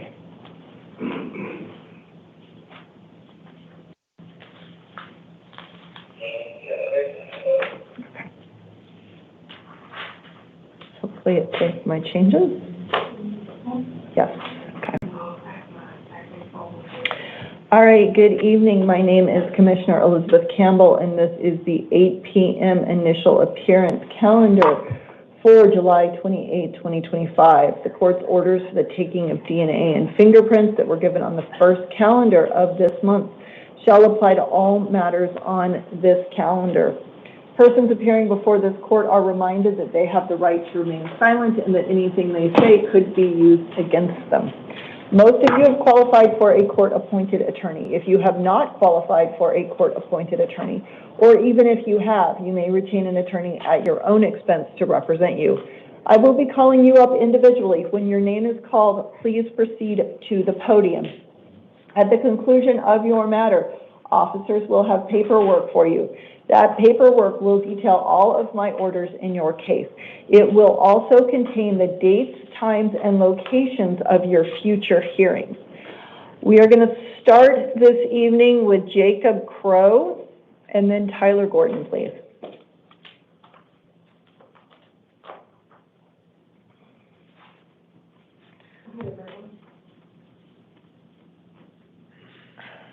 Good evening. Good evening, sir. Go ahead, state your name for the record. I'm sorry? Go ahead, state your name for the record. Jacob Christopher Crow. And Mr. Crow, what's your date of birth? January 15th, 1997. Thank you. You are here this evening because you were arrested yesterday on charges of aggravated assault, class 3 felony. I did find probable cause for that. Based upon the information that you provided to pretrial services, I am finding that you are not indigent, so I am not appointing an attorney for you this evening. However, you may, of course, retain an attorney at your own expense to represent you. I am setting 2 hearings in your case, the first on August 4th at 8:30, the next one on August 6th at 8:30, both in the downtown Maricopa County Superior Court. I am setting a secured appearance bond in your matter in the amount of $15,000. In the event you are able to post that bond and secure your release, you would be subject to certain release conditions. And those include you may not reside at the same location as any alleged victim or go to the alleged victim's residence, even if you are an owner or renter of the residence. If you presently reside with any alleged victim, you must find an alternative residence, can arrange for one civil standby to collect any essential belongings. I do understand that you and the alleged victim share children. Is that correct? Yes, sir. Yes, ma'am. So I did put in a provision here that you may contact the alleged victim only by email or text with regard to issues directly involving the parenting of your shared children. These are shared biological children, right? Yes, ma'am. Okay. All right. So I did put in that provision. You not return to the scene of alleged crime or have any contact with any alleged victims. No weapons, no drugs, no alcohol. Go ahead, step to left, officer will have your paperwork for you. I'm also requiring electronic monitoring. I'm sorry, I'm having a hard time hearing you. Okay. Requiring what? Electronic monitoring, so it's ankle monitoring. Am I able to go to work? Help ensure that you are complying with the restrictions that I'm placing in this order. Yes, ma'am. Okay. Can I ask you a question? Sure. How do I go about getting my vehicle and clothes with the other, my wife being there? Okay, so I did put in the provision that you can arrange for one civil standby to collect any essential belongings, so your clothes, your work stuff, your vehicle. What you do is you contact your local police department and you tell them, I need a civil standby. They know what that is, all right, and they will go with you to get your stuff. Yes, ma'am. Okay, go ahead, step to the left. Officers have your paperwork for you.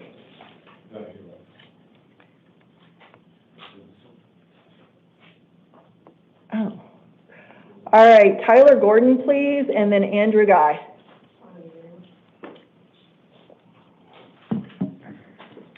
All right, Mr. Gordon, go ahead, state your name for the record.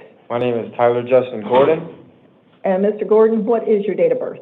June 17th, 1998. And you are here this evening because the grand jury in Maricopa County issued a warrant for your arrest. Yes, Your Honor. I wanted to make a few statements real quick, if I could. Okay, and I'm going to remind you, as I advised in the beginning, you do have the right to remain silent. Anything you say could be used against you. Of course. So, starting today was my daughter's 4th birthday. I understand that a warrant was issued for me, and they came and arrested me. That's fine. I was very unaware of any kind of warrant. The last time I talked to my attorney, she told me today that on the 28th, my court appearance was a non-appearance and that I didn't have to be there. I also had told my bail bonds officer about what my attorney had said, and I've been doing everything I possibly can to change my life around. I've been doing everything I can to be a great citizen, to be sober. I've been doing all my drug tests. I've been showing up for all my bond check-ins. I've been doing everything that I possibly can just to make sure that I can stay at my job and that I can make sure I'm there to keep a roof over my daughter's head. My daughter just turned 4 today. My son just turned 2 in May. I got a stay-at-home mom. I'm really begging that my bond can be reinstated, the one that I was already on, and I'm really praying that I could be released. I'm willing to go on an ankle monitor, which I have not been on yet. I'm willing to stay on my pretrial services and keep doing my tests. I know what I did prior was wrong, but I'm doing everything I can to prove to you guys that I'm changing my life. The AA, sobriety, the test, going above and beyond at work. I don't want my kids to be homeless tomorrow. I got rent due. I don't want to lose my job. I love my job. I love my kids.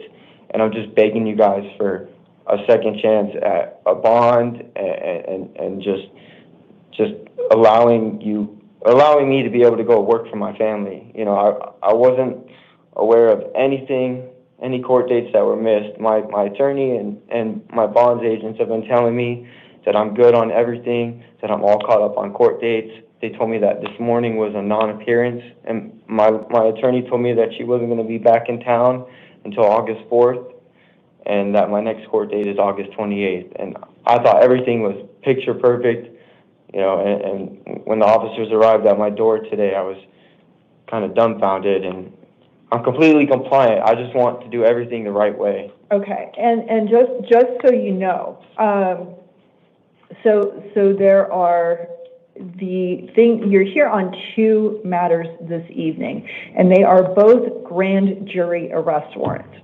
So these are the first times that you are getting arrested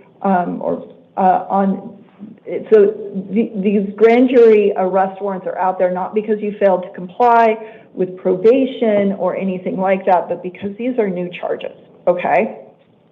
So, and you're going to have to deal with them. What are the 2 new charges? Okay, so you have 2 new cases, and we're going to go one by one, okay? So in your first case, it is a grand jury arrest warrant, and this arrest warrant was issued on July 8th of 2025. And it alleges that on or about March 31st of 2025, you committed the offense of aggravated driving or actual physical control while under the influence of intoxicating liquor or drugs, a Class 4 felony. There's 2 counts of that. In that matter, based upon the information that you provided to pretrial services, I'm finding that you are not indigent, so I'm not appointing you an attorney. I am setting a hearing on August 5th at 8:30 in the downtown Maricopa County Superior Court. Pursuant to that grand jury arrest warrant, I am setting a secured appearance bond in the amount of $10,000. Now, you are also here because the Maricopa County Superior Court issued a warrant for your arrest, and it is another grand jury warrant, and this one was issued on July 23rd of 2025. This one alleges that on or about August 8th of 2018, you possessed marijuana for sale, a Class 4 felony, and that on or about August 8th of 2018, you possessed drug paraphernalia, a Class 6 felony. In that matter, again, based upon the information you provided to pretrial services, I am finding that you are not indigent, so I am not appointing you an attorney. Again, I'm setting a hearing on August 5th at 8:30 in the downtown Maricopa County Superior Court. Pursuant to that grand jury arrest warrant, I am setting a secured appearance bond in the amount of $3,500. Okay? So that's two separate bonds I have to pay? That is two separate bonds, yes, sir. You have two separate cases. And my first bond that I was just on, is that revoked? Do I owe that $10,000 now? Because my attorneys or myself would have been, there would have been no way possible. I would have been aware of these court dates. I would have showed up to them if I understand. So these are new court dates I'm giving you and new bonds that I'm giving you, okay? So does that revoke my last bond? So I have to pay that 10 grand? So you do have bonds set now at $10,000 secured appearance and $3,500 secured appearance. All right? Go ahead, step to the left. Officers will have your paperwork for you. Guy, Andrew, please. I'm sorry, Andrew, Guy, and then Joseph Young. All right, sir, go ahead, state your name for the record. Andrew Robert Guy, And Mr. Guy, what's your date of birth? January 29, 1988. Thank you. And you are here this evening on 3 matters, and they are all failure to appear matters. So we're going to talk about your 2024, well, actually, let me back up. So we'll go ahead and talk about them in order. So in your case, CR 2024-160950. In that matter, the Maricopa County Superior Court has issued a warrant for your failure to appear. I am not appointing you an attorney in that matter because if you're entitled to have an attorney appointed, one should already have been appointed for you. You may, of course, retain an attorney at your own expense to represent you. I am setting a hearing on August 4th at 8:30 in the downtown Maricopa County Superior Court. Pursuant to that failure to appear arrest warrant, I am setting a $1,000 cash-only appearance bond. Now, your next case is CR 2024-152618. In that matter, the Maricopa County Superior Court has also issued a warrant for your arrest based upon your failure to appear in that case. Again, I'm not appointing you an attorney in that case because if you are eligible to have an attorney appointed, one should already have been appointed for you. You may, of course, retain an attorney at your own expense to represent you. I am setting a hearing on August 4th at 8:30 in the downtown Maricopa County Superior Court. I'm also setting a cash-only appearance bond in this case in the amount of $1,000. Finally, you are here because the Maricopa County Superior Court has issued a third warrant for your arrest for failure to appear. This one in CR 2023-145634. In that matter, as with the others, I'm not appointing you an attorney because if you are eligible to have an attorney appointed, one should already have been appointed for you. You may, of course, retain an attorney at your own expense to represent you.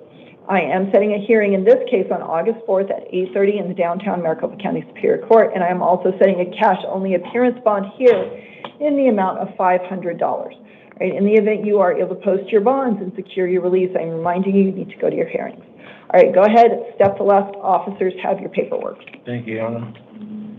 Joseph Young, please, and then Gary Jones.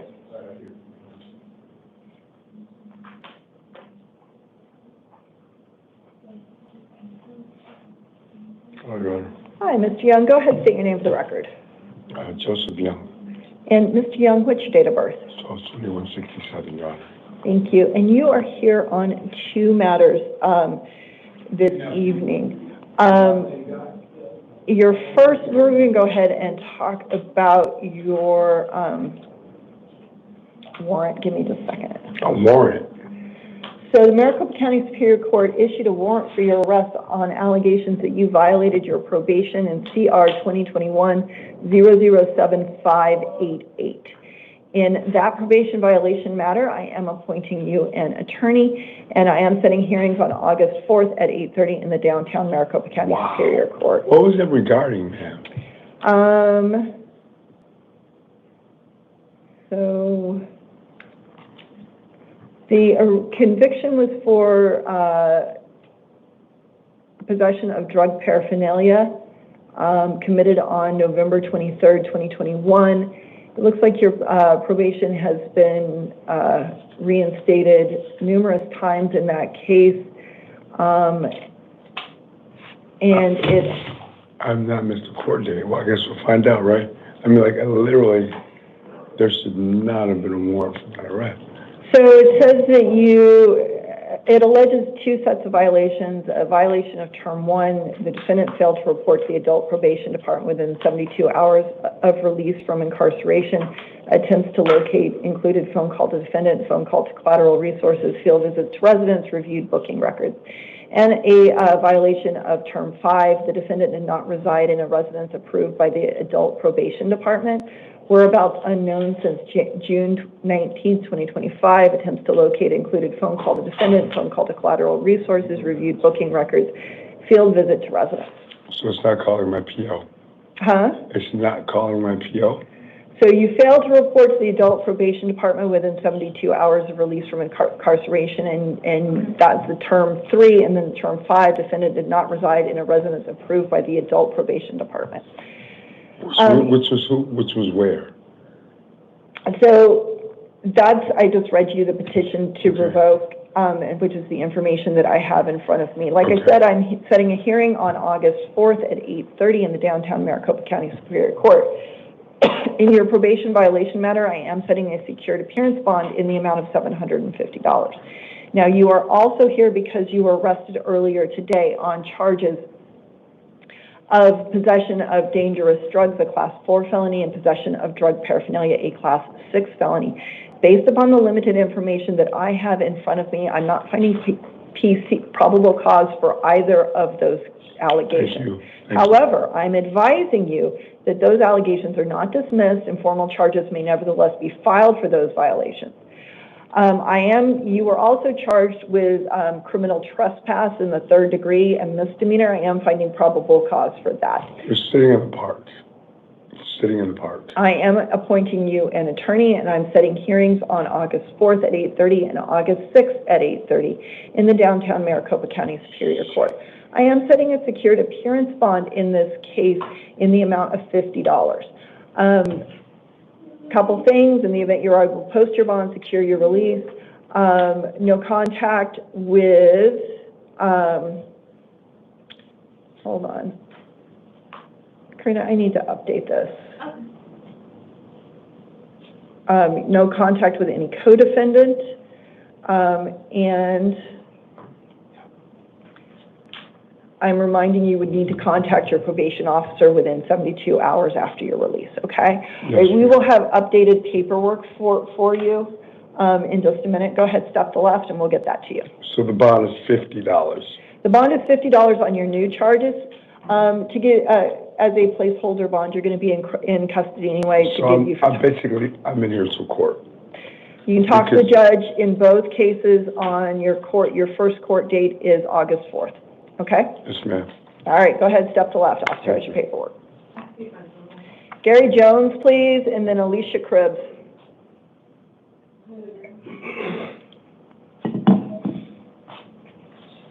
All right, Ms. Jones, go ahead, state your name for the record. Gary Jones, And Ms. Jones, what's your date of birth? 10/6/1980. Thank you. And you are here this evening because the Maricopa County Superior Court issued warrants for your arrest based upon allegations that you violated your probation in cases CR 2018-117380 and CR 2023-124184. In both of those cases, I am appointing you an attorney, and in both of those cases, I am setting hearings on August 4th at 8:30 in the downtown Maricopa County Superior Court.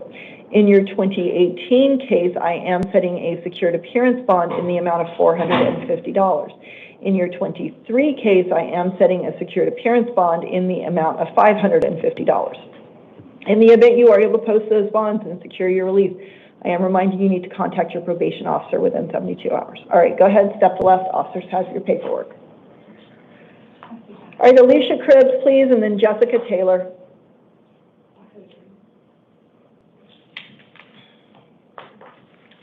All right, Ms. Cribs, go ahead, state your name for the record. Alicia Dawn Cribs. And Ms. Cribs, what is your date of birth? 4/19/1982. Thank you. And you are here this evening because the Maricopa County Superior Court issued warrants for your arrest on allegations that you violated your probations.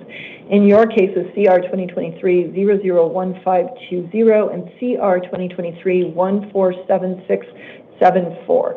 In both of those matters, I am appointing you an attorney, and in both of those matters, I am setting a hearing or hearings on August 4th at 8:30 in the downtown Maricopa County Superior Court. In the 23 case ending 1520, I am setting a secured appearance bond in the amount of $500. In the 23 case ending 7674, I am setting a secured appearance bond in the amount of $250. All right, in the event you are able to post those bonds and secure your release, I'm reminding you need to contact your probation officer within 72 hours. All right, go ahead, step to the left. Jessica Taylor, please.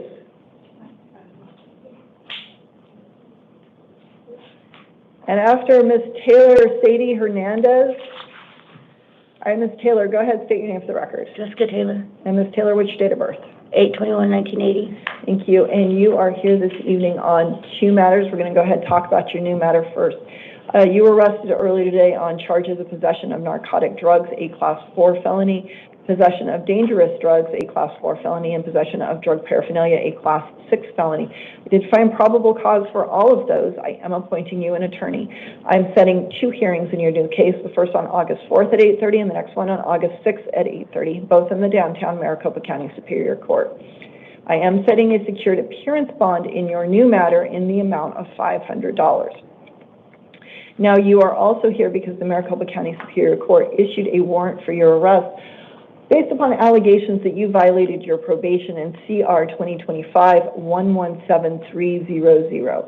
In that matter, I am appointing you an attorney, and I'm setting hearings on August 4th at 8:30 in the downtown Maricopa County Superior Court.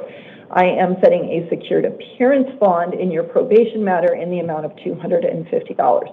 In the event you are able to post your bonds and secure your release, I am reminding you, you need to contact your probation officer within 72 hours. All right, go ahead, step to the left, officer has your paperwork. Satie Hernandez, please, and then Germaine James.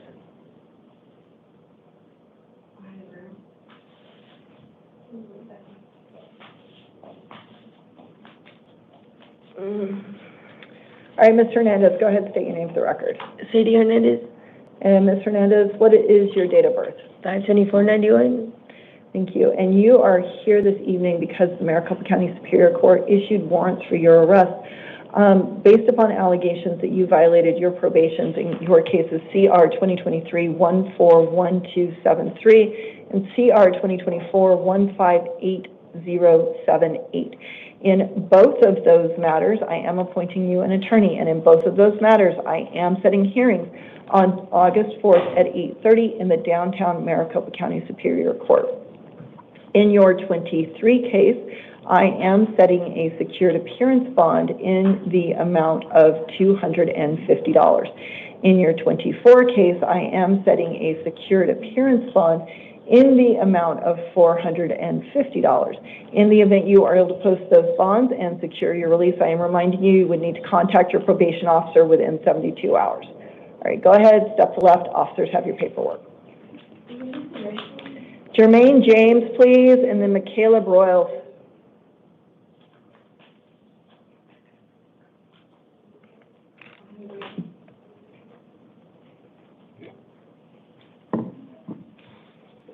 All right, Ms. James, go ahead, state your name for the record. Germaine James, April 30th, 1995. Thank you. And Mr. James, you are here because the grand jury in Maricopa County issued a warrant for your arrest based upon allegations that on or about September 16th of 2024, you possessed or used narcotic drugs, a Class 4 felony. In that matter, I am appointing you an attorney, and I'm setting a hearing on August 5th at 8:30 in the downtown Maricopa County Superior Court. Based upon that grand jury arrest warrant, I am setting a secured appearance bond in the amount of $500. All right, go ahead, step to the left, officers have your paperwork.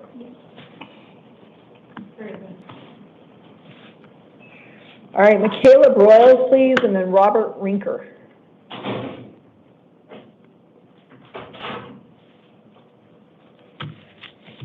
All right, ma'am, go ahead, state your name for the record. Michaela Marie Broyles. And Ms. Broyles, go ahead, I'm sorry, what's your date of birth? September 30th, 1998. Thank you. And you are here this evening because on two matters. We're going to go ahead and talk about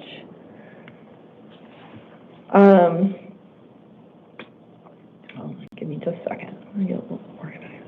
Okay. All right. I'm going to talk about your 24 case first, and we'll talk about your 25 case. The Maricopa County Superior Court issued a warrant for your arrest in a direct complaint matter, which is CR 2024-136222. In that direct complaint arrest warrant, it is alleged that on or about April 4th of 2015, April 15th of 2024, you possessed or used dangerous drugs, a Class 4 felony. That on or about that date you possessed or used narcotic drugs, a Class 4 felony, and that on or about that date you possessed or used drug paraphernalia, a Class 6 felony. I am appointing you an attorney in that matter, and I'm setting two hearings, the first on August 4th at 8:30 and the next one on August 6th at 8:30, both in the downtown Maricopa County Superior Court. In the 24 matter, I am setting a secured appearance bond in the amount of $50. Now, you are also here because the Maricopa County Superior Court issued a warrant for your arrest in a second direct complaint matter. That second direct complaint alleges that on or about January 1st of 2024, you possessed or used dangerous drugs, a Class 4 felony, and that on or about January 1st of 2024, you possessed or used drug paraphernalia, a Class 6 felony. In that matter, as with the first, I am appointing you an attorney, and I'm setting hearings on August 4th at 8:30 and August 6th at 8:30 in the downtown Maricopa County Superior Court. In the second direct complaint matter, I am setting a secured appearance bond in the amount of $250. All right, so you have two cases and two bonds. Officer will have your paperwork for you. Go ahead, step to left.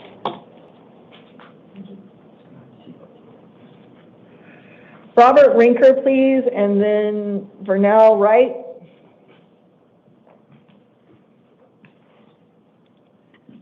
All right, sir, go ahead, state your name for the record. My name is Robert Wayne Rinker, Jr. All right, and Mr. Rinker, what's your date of birth? 10/8/1976. Thank you. And you are here this evening because the Maricopa County Superior Court issued a warrant for your arrest based upon allegations that you violated your probation in CR 2024-116194. In that matter, I am appointing you an attorney, and I am setting hearings on August 4th at 8:30 in the downtown Maricopa County Superior Court. I am setting a secured appearance bond in the amount of $100. In the event you are able to post that bond and secure your release, I'm reminding you need to contact your probation officer within 72 hours. All right, go ahead, step to left. Officer, has your paperwork. Vernell Wright, please, and then Ashant Taga. All right, Mr. Wright, go ahead, state your name for the record. Vernell Wright. And Mr. Wright, what is your date of birth? 12/29/03. Thank you. And you are here this evening because the Maricopa County Superior Court issued a warrant for your arrest for failure to appear in two of your matters. We're going to talk about your 23 matter first, which is CR 2023-107363. In that matter, I'm not appointing you an attorney because if you're eligible to have an attorney appointed, one should already have been appointed for you. You may, of course, always retain an attorney at your own expense to represent you. I am setting a hearing on August 6th at 8:30 in the downtown Maricopa County Superior Court. In this first 23 case, I am setting a cash-only appearance bond in the amount of $50. Now, you are also here because the Maricopa County Superior Court issued a warrant for your arrest for failure to appear in your matter CR 2024-126170. In that matter, as with the other, I'm not appointing you an attorney because if you're eligible to have an attorney appointed, one should already have been appointed for you. You may, of course, retain an attorney at your own expense to represent you. I am setting a hearing on August 6th at 8:30 in the downtown Maricopa County Superior Court. I'm also setting a cash-only appearance bond in this matter in the amount of $50. All right, go ahead, step to left, officer has your paperwork. Ashant Taga, please.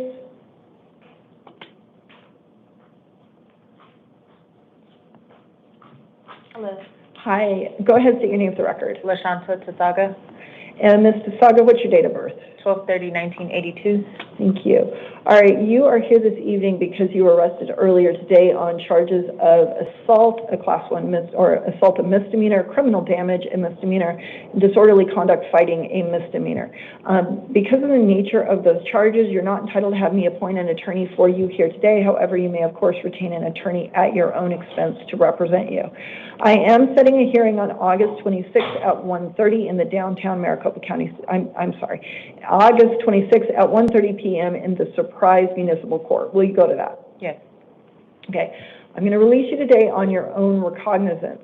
Thank you. I'm assuming you're not in custody on any other matter. No, I've never been arrested before. Okay. So because of the nature of the allegations, I am setting certain release conditions. You may not return to the scene of the alleged crime, not have any contact with the alleged victim, not reside at the same location as any alleged victim, or go to the alleged victim's residence, even if you are an owner or renter of the residence. If you presently reside with any alleged victim, you must find an alternative residence. One civil standby with law enforcement is permitted to collect any essential belongings. Can I say something, please? Yes, ma'am. So the person who I got into the altercation with is my son's daughter's mother, which is my grandbaby's mother. Okay.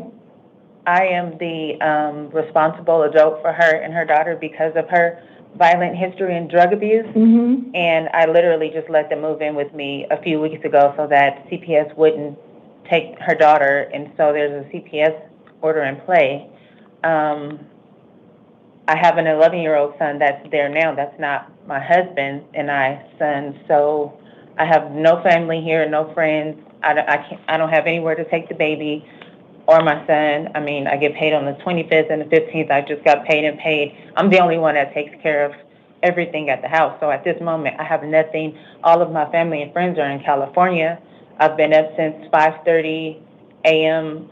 Sunday because I had to drive to California to get my son, and I did a turnaround and came right back. And then the altercation happened, and I'm exhausted, so I couldn't even just do a standby and get the kids and drive to California. Okay. So, I mean, I literally have absolutely no one here. All right, and I understand that these situations can be very challenging. But I was attacked because, I guess I won the fight. I'm here. I'm an LPN, I'm a nurse. I'm not a violent person, I shouldn't even be here. Okay. So you have an 11-year-old son? That's there at the house right now. Okay. And who is the responsible adult for that son right now? That's my son. Okay. I didn't mean it. Okay. Who's watching him right now? Well, her sister is. Okay. The girl who I got into the altercation with. Okay. She said that she would be there with him, but she is the one that kind of let me know a lot of things. So I don't know if they kicked her out or not, so I haven't been able to get in contact with anyone there. And I know that my husband,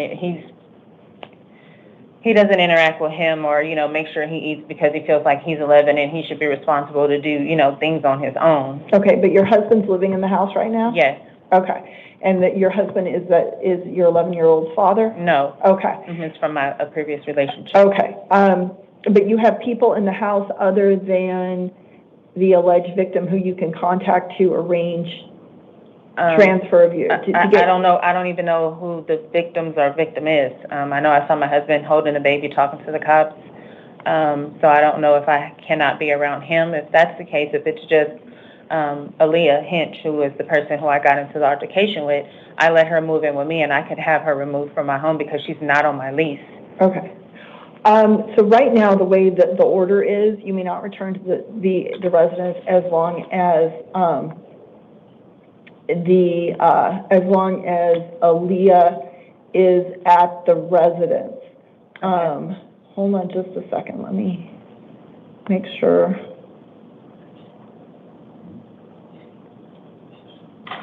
Could I go to the house with the cops and have them, if she's there, and have them remove her, show them my lease says she's not on at least, and I just was kind of helping her out. So because as long as wasn't- she's living at the house, you can't live there.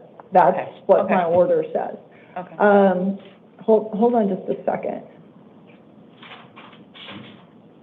But then she can't be left alone with the baby in the house Oh, either, okay, so- ma'am, I can't read and listen at the same time. Sorry.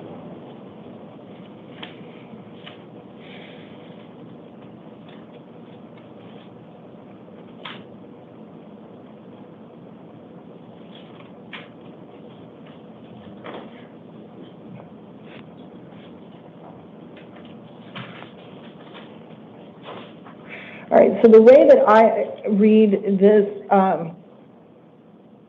the way that I read this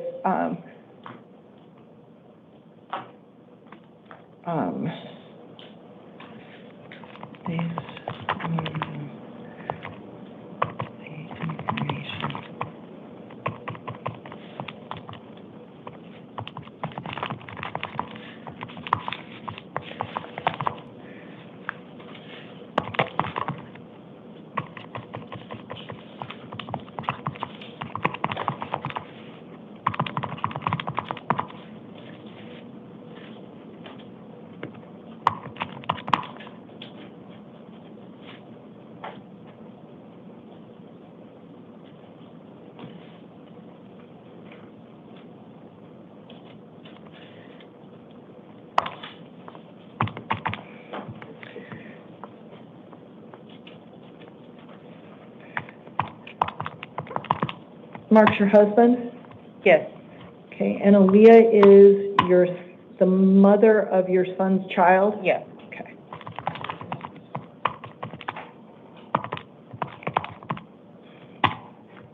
All right, so based upon my reading of the Form 4, the alleged victims are identified as your husband and the mother of your son's child, okay? So if there is, do you need to contact either of those people to arrange for care and custody of your 11-year-old? I don't. Okay. All right. So I'm gonna leave this order set as it is. If you need to, I did identify the alleged victims as set forth in the Form 4, just so everybody has clarity in this matter. You will be able to talk to the judge on August 26th at 1:30 p.m. If you need to adjust that at all. All right. All right. Go ahead. Step to the left. Officers have your paperwork.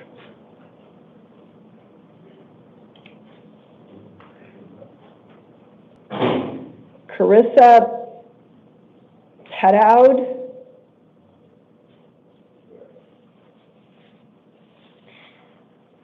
Good evening, ma'am. Go ahead, state your name for the record. Carissa Pizza Hut, And what is your date of birth?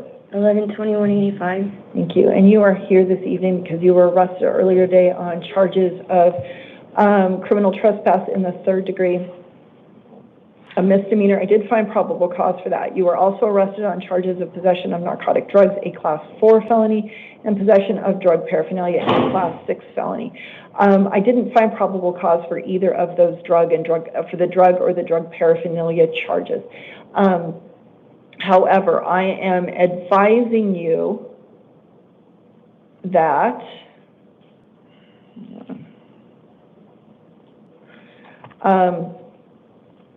these allegations are not dismissed and that formal charges may nevertheless be filed for those violations.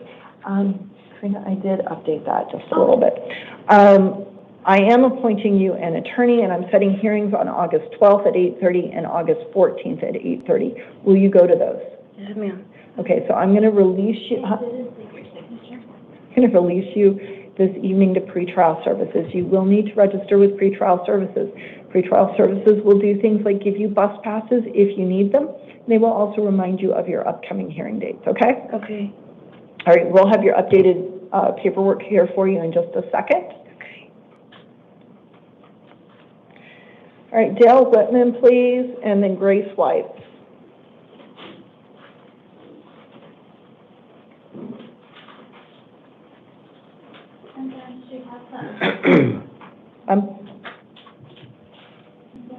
Yes, ma'am. All right, Mr. Whitman, go ahead, state your name for the record. Dale Eddie Whitman. And Mr. Whitman, what is your date of birth? May 20th, 1985. May 20th or August 20th? May. They've been having this problem since forever, for whatever reason. Okay. Because I know they had it August, I know they had it May 28th, I know they had it August 28th. This goes back to 2000, so. Okay. All right, you are here because the Maricopa County Superior Court issued an arrest warrant in a direct complaint matter. That direct complaint alleges that on or about December 31st of 2024, you committed the offense of misconduct involving weapons, a Class 4 felony. That on or about December 31st, 2024, you possessed or used dangerous drugs, a Class 4 felony. And that on or about December 31st of 2024, you possessed or used drug paraphernalia, a Class 6 felony. I am appointing you an attorney in this matter, and I am setting 2 hearings in your case. The first on August 12th at 8:30, and the next one on August 14th at 8:30. Will you go to those? Yes. Okay, then I'm going to release you tonight on your own recognizance. Thank you. If you do not go to those hearings, another arrest warrant may issue for you, so I think it's one of those things you need to show up and get it taken care of, okay? 12th and 14th. Oh, you got. It's in the paperwork, so Thank you. it's not a memory contest. Hey, thank all you. right? I appreciate that. Thank you. All right, Grace White, please.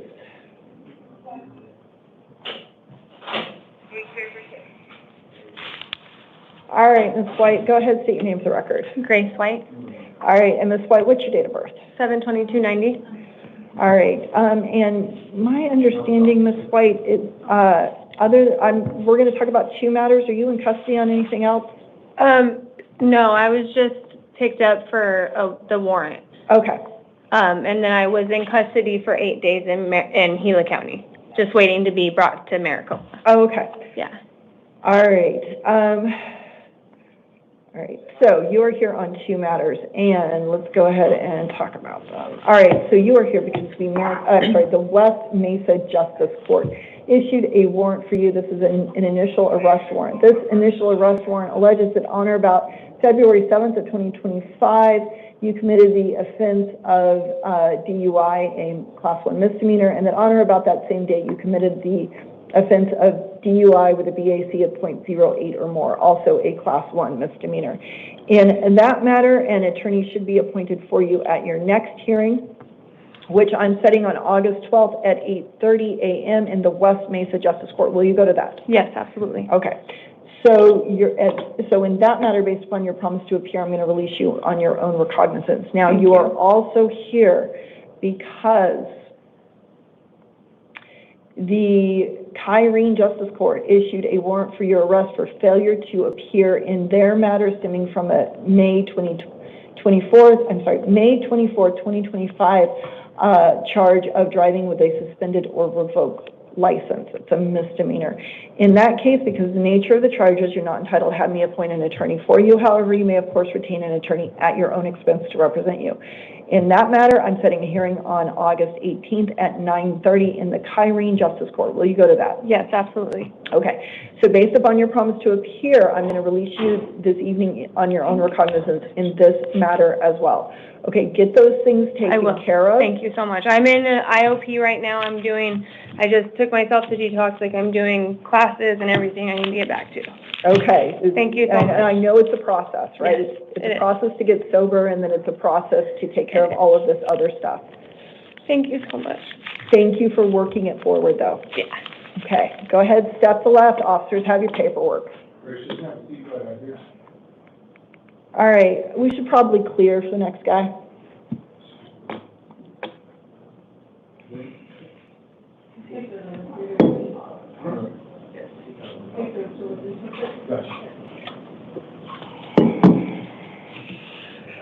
Can we clear? Oh, sorry.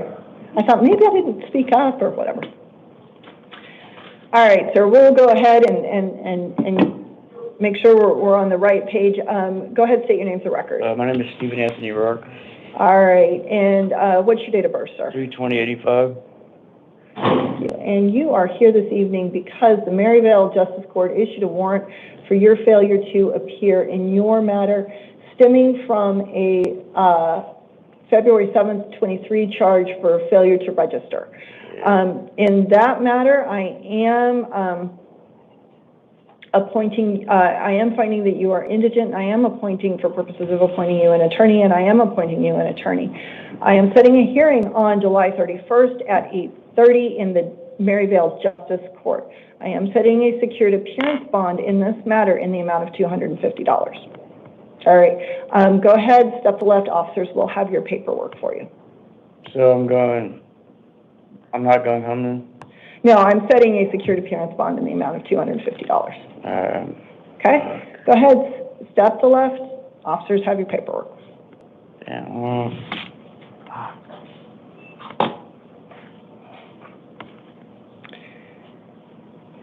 all right, which brings us to our house call. Karina, did we get clarification on those top two? Yes, so for number 3, they were not able to get in contact with an officer to set up the telephonic hearing. Okay, I'm sorry. I'm back to that, yes. So, right now, there's no phone number that we can contact. Okay. But for... So can you move 3 to the 11? Yes.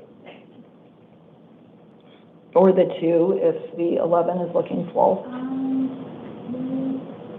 Well, we went to the 11, and then we'll let Commissioner Hudson. Okay. And then 9 and just... And then the rest are house calls. What about the, all right, so we'll do the house calls. So up at the top, there's the 45. Yes, so that one we're still talking with acceptance. Okay. To see, it looks like they have nobody that's 10 critical at the moment. Okay. So it looks like it's more of a glitch. Okay. Than anything. Okay. All right, our first house call this evening, I should say, the next people are house calls. These people are not able to be with us this evening because they are a danger to self, a danger to others, or otherwise not able to function for appearing here with us in court this evening. Our first house call is Leilani Kiana Nieves. Ms. Nieves' date of birth is February 24th of 2000.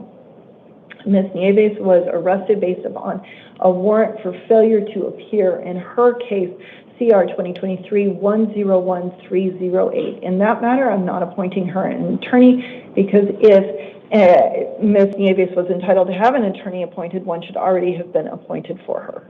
She may, of course, retain an attorney at her own expense to represent her. I am setting a hearing on August 4th at 8:30 in the downtown Maricopa County Superior Court. I am setting a secured appearance bond in the amount of $250. Our next house call is Juan Mareno. Mr. Mareno is here on 2 matters. Mr. Moreno's new matter, for which he was arrested earlier today, Mr. Moreno was arrested earlier today on charges of possession of dangerous drugs, a Class 4 felony, possession of drug paraphernalia, a Class 6 felony, and obstructing, refusing to give his true name. I did find probable cause for all of those, and I am appointing him an attorney. I'm setting hearings on August 4th at 8:30 and August 6th at 8:30 in the downtown Maricopa County Superior Court. I am setting a secured appearance bond in Mr. Moreno's new case in the amount of $500.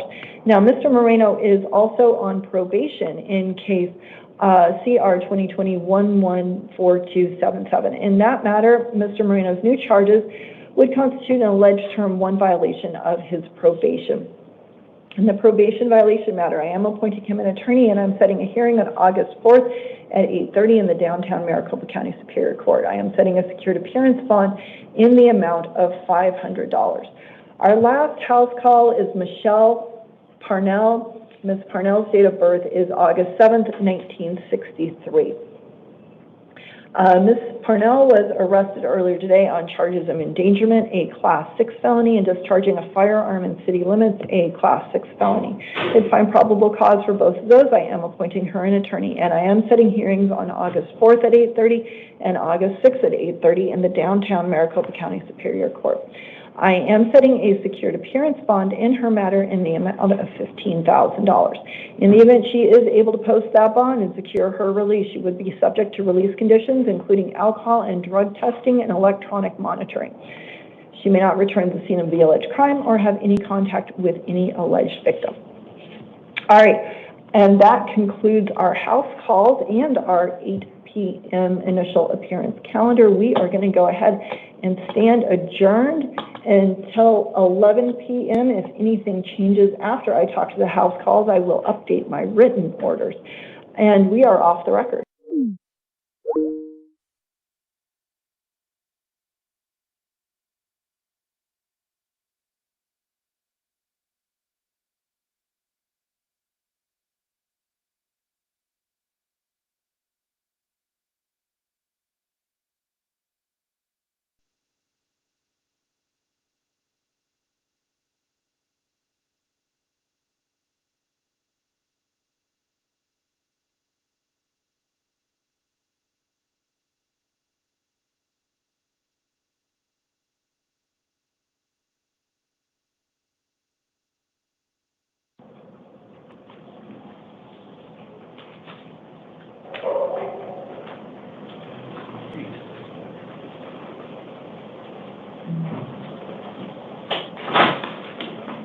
All right.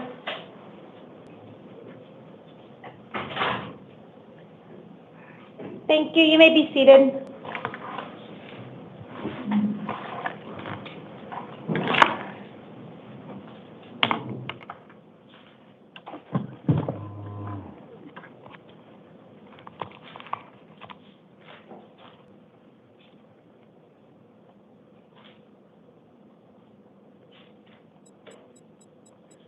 Good evening. This is the time set for the 11 p.m. calendar on July 28, 2025. The court's orders for the taking of DNA and fingerprints that were given on the first calendar of this month shall apply to all matters on this calendar. I'll call you each one at a time to the podium. I'll provide someone to stand, a name to stand at the chair, or excuse me, the podium, and a second name to sit in the chair outside of this room. I'll let you know what you were here for, if you have a bond, if I've appointed an attorney, and what your release conditions are. If we can start with John Abraham to the podium and Marquise Whitehead to the chair.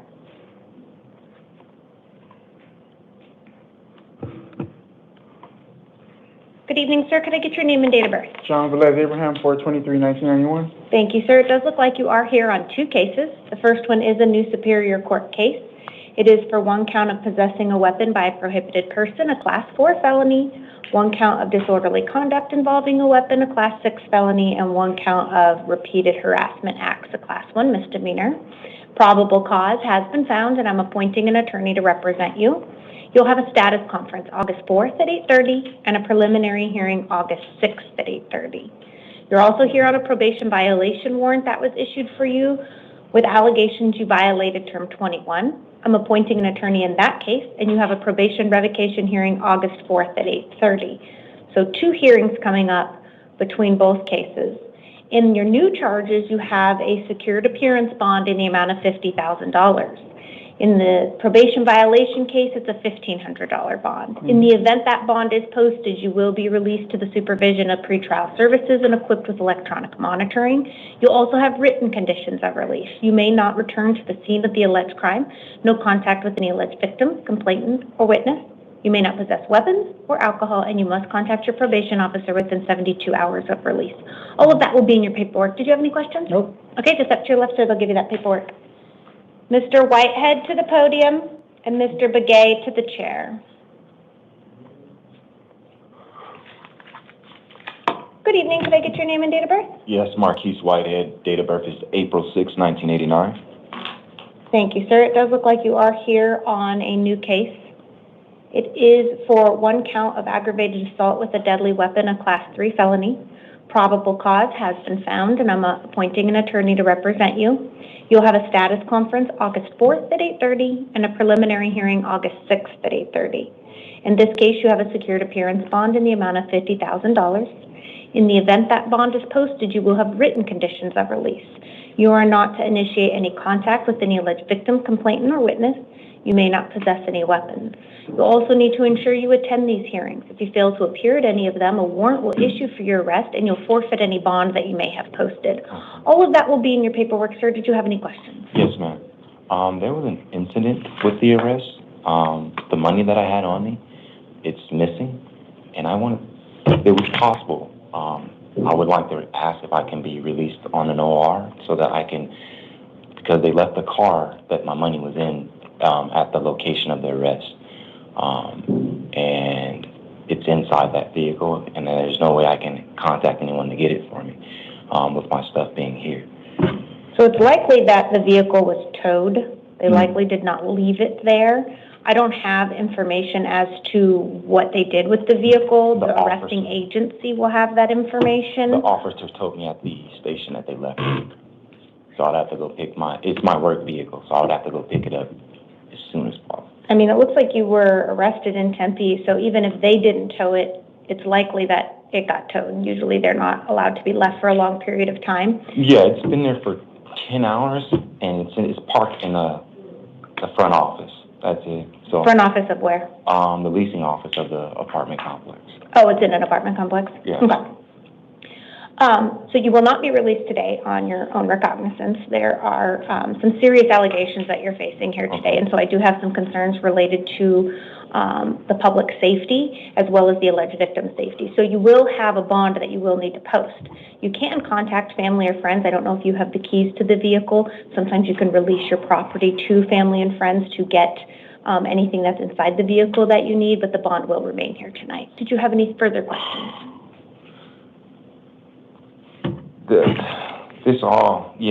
I just want to ask you, if this stuff is not right, even me getting pulled over, I never pulled a gun on that man, and that never was examined in any warrant away, and $50,000 is pretty steep. I need to get home to pay rent and bills and my kids. I understand that the bond is there. I'm going to show up. I can promise that with all my word. I just really need to get back to finishing that as well, and I can promise you my word I'll be here. I never missed a court date, and I never try to harm the community in any kind of way or anything like that. I let the cop know that gun didn't even work, so whatever he was saying, the gun doesn't even work for me to do the actions that he was saying. So I understand what you're saying from the charges, but I'm not a threat to the community at all. So I do appreciate that you are promising to appear, but my only concern isn't related to your promise to appear. It's based on the allegations that are listed in the paperwork here today. And so again, the bond will remain, but did you have any questions related to those release conditions? So if there's a bond, how much is the bond? It is a secured appearance bond of $50,000, meaning you can use a bail bonding company. Bail bonding companies are typically 10% plus collateral. 10% of 50,000 is 2,000 or 5,000. When you get to the back to processing, they'll give you access to a phone. You can contact family, friends, or a bail bonding company. If you'll step to your left, so they'll give you that paperwork. But so how do I bring up a complaint if my money is missing? So you'll have to make the complaint with the arresting agency. I believe it was Tempe. And how do I do that from here? Because now if I stay here, I'm going to be evicted from my apartment. Well, so you're going to meet with your attorney on August 4th, so you can always address it with them if you don't reach out to the Tempe Police Department on your own. Again, you will have access to a telephone, so you can contact them if you would like to do that while you're here in custody. I'm just saying I'm going to be evicted by the 4th. So my focus is not even harming anyone. It's getting to my business to make sure that I can take care of my kids and take them to school every morning. If I go through this process of that $50,000 bonds, which I don't have any way of, and if I sit here this long, it's going to... I respect you, Your Honor, and I respect your authority. I'm begging you, please, if I can get out on a cognate, please, because this was unexpected. I did not do what they're saying, and I really need to get home and get that car, and even if I have to turn it in for work. And again, I do appreciate that, but unfortunately, I will not be releasing you on your own recognizance today, sir. If you'll please step to your left, they will give you that paperwork. Mr. Begay to the podium, and Mr. De La Rosa to the chair.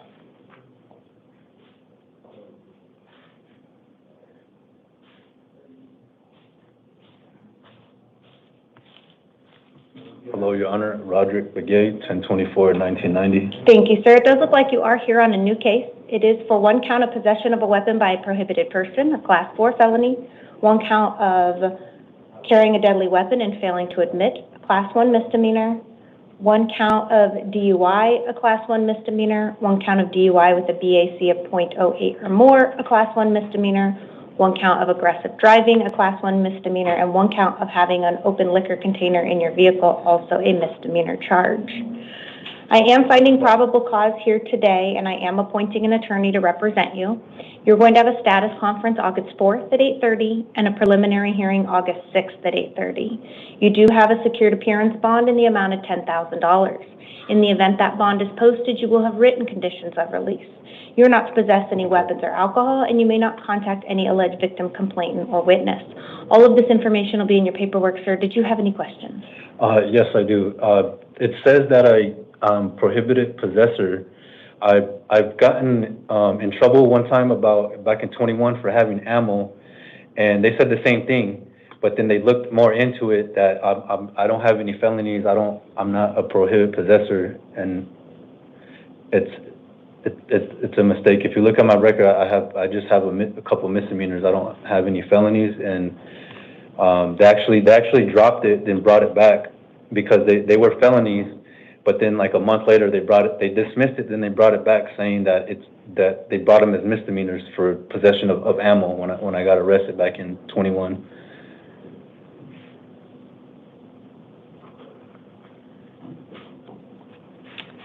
So your criminal history is showing that you have a charge for misconduct involving weapons. It looks like it relates back to 2011.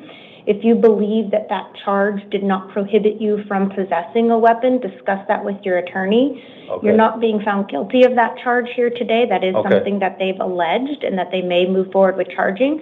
But if you believe that charge does not prohibit you from possessing that, then provide that information to your attorney at the hearing on August 4th. Okay. Okay? Anything further? So you said 10,000 is my bond? Correct. Okay, so that's just 10%, and then... If you go through a bail bonding company. Okay. Okay? All right, thank you, Your All right, if you'll take a step to your left, they'll give you that paperwork, sir. All right.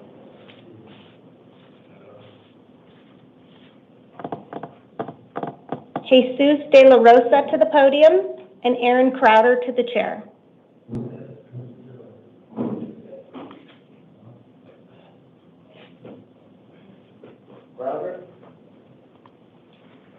Good evening, sir. Could I get your name and date of birth? Jesus De La Rosa, 11/15/85. Can you repeat your date of birth? 11/15/85. Do you go by any other names? Elias.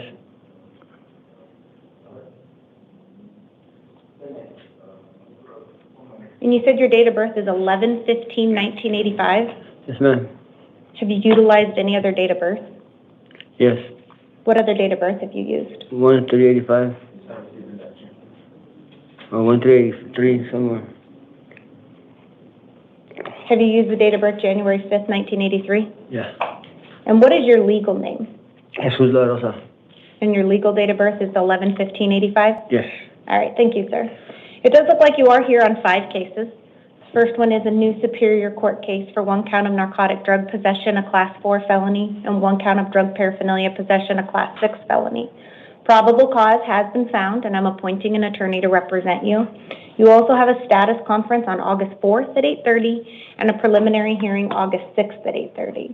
But you're also here on 4 probation violation warrants with allegations that you have violated terms 3, 5, and 11 of your probation. I'm appointing counsel in each of those cases and setting a probation revocation hearing on August 4th at 8:30. On your new charges, you have a secured appearance bond of $250. On 1 probation case, you have a bond of $1,500. In another case, you have a bond of $250, and the last 2 cases have a bond of $500. That's a total bond between all 5 cases of $3,000. In the event that bond is posted, you do have written conditions of release. It does include not possessing any weapons or alcohol and contacting your probation officer within... Sir, are you still with me? Mr. De La Rosa? Yeah. You still with me? Yes. All right, so you're here on 5 cases, and you have a total secured appearance bond in the amount of $3,000. If you post that bond, you have written conditions of release. You're not to possess any weapons or alcohol, and you must contact your probation officer within 72 hours. Did you have any questions? All right, step to your left, and they'll give you that paperwork. Mr. Crowder to the podium. Mr. Jimenez Gonzalez to the chair.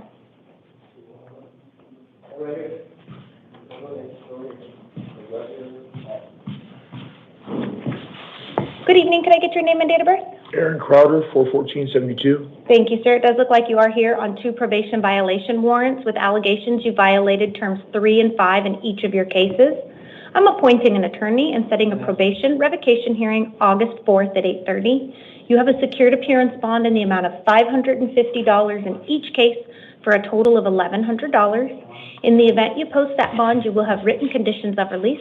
You're not to possess any weapons or alcohol, and you must contact your probation officer within 72 hours of release. All of that will be in your paperwork. Did you have any questions? Yeah, what exactly is it? Is it 3 and 5? 3 is you failed to report to the adult probation department within 72 hours of your sentencing on June 3rd, 2025. And number 5 is you did not reside. I did that. So these are just the allegations that they've indicated you did not do. And then number 5 is you did not reside in a residence approved by the adult probation department, and your whereabouts have been unknown since June 3rd, 2025. So those are the allegations. I'm sorry, sir? I checked into a rehab. Okay, so you can present that information to your attorney at the next hearing, but it does indicate that you did not contact your probation officer as required when you were released from custody back in June of 2025. They were supposed to do that at the rehab. It was blackout. They didn't do it, I guess, huh? It doesn't look like it. I'm looking at the notes, and there's nothing indicating that they were informed where you were located, and as a result of that, these warrants issued. Did you have any additional questions, sir? No. I mean, am I going to get screwed because they didn't do it? Because I thought they did it. So you can provide that information to your attorney at the hearing on August 4th, and they may reinstate your probation. Okay. Okay? If you step to your left, sir, they'll give you that paperwork. Thank you. Mr. Jimenez Gonzalez to the podium. Brandon Fagan to the chair.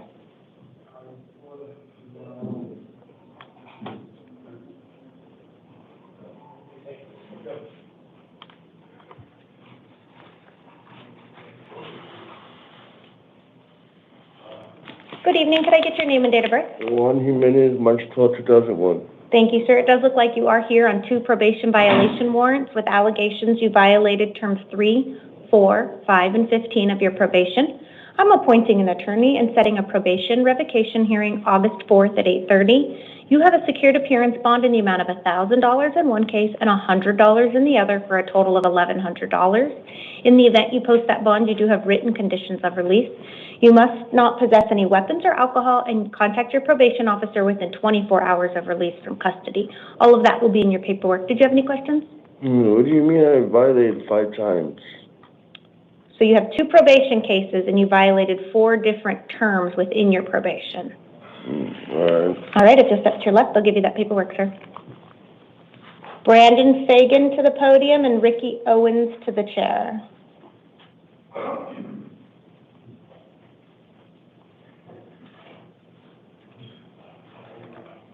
May I get your name and date of birth, sir? Brandon Fagan, 7/25/88. Thank you, sir. It does look like you are here on 2 probation violation warrants that were issued with allegations you violated terms 3 and 5 of your probation. I'm appointing an attorney to represent you and setting a probation revocation hearing on August 4th at 8:30. You do have a secured appearance bond in the amount of $500 in each case for a total of $1,000. In the event you post that bond, you will have written conditions of release. You may not possess any weapons or alcohol, and you must contact your probation officer within 72 hours of release. All of that will be in your paperwork. Did you have any questions? No. Okay, just step to your left. The officer will give you that paperwork. Ricky Owens to the podium and Michael Hernandez to the chair.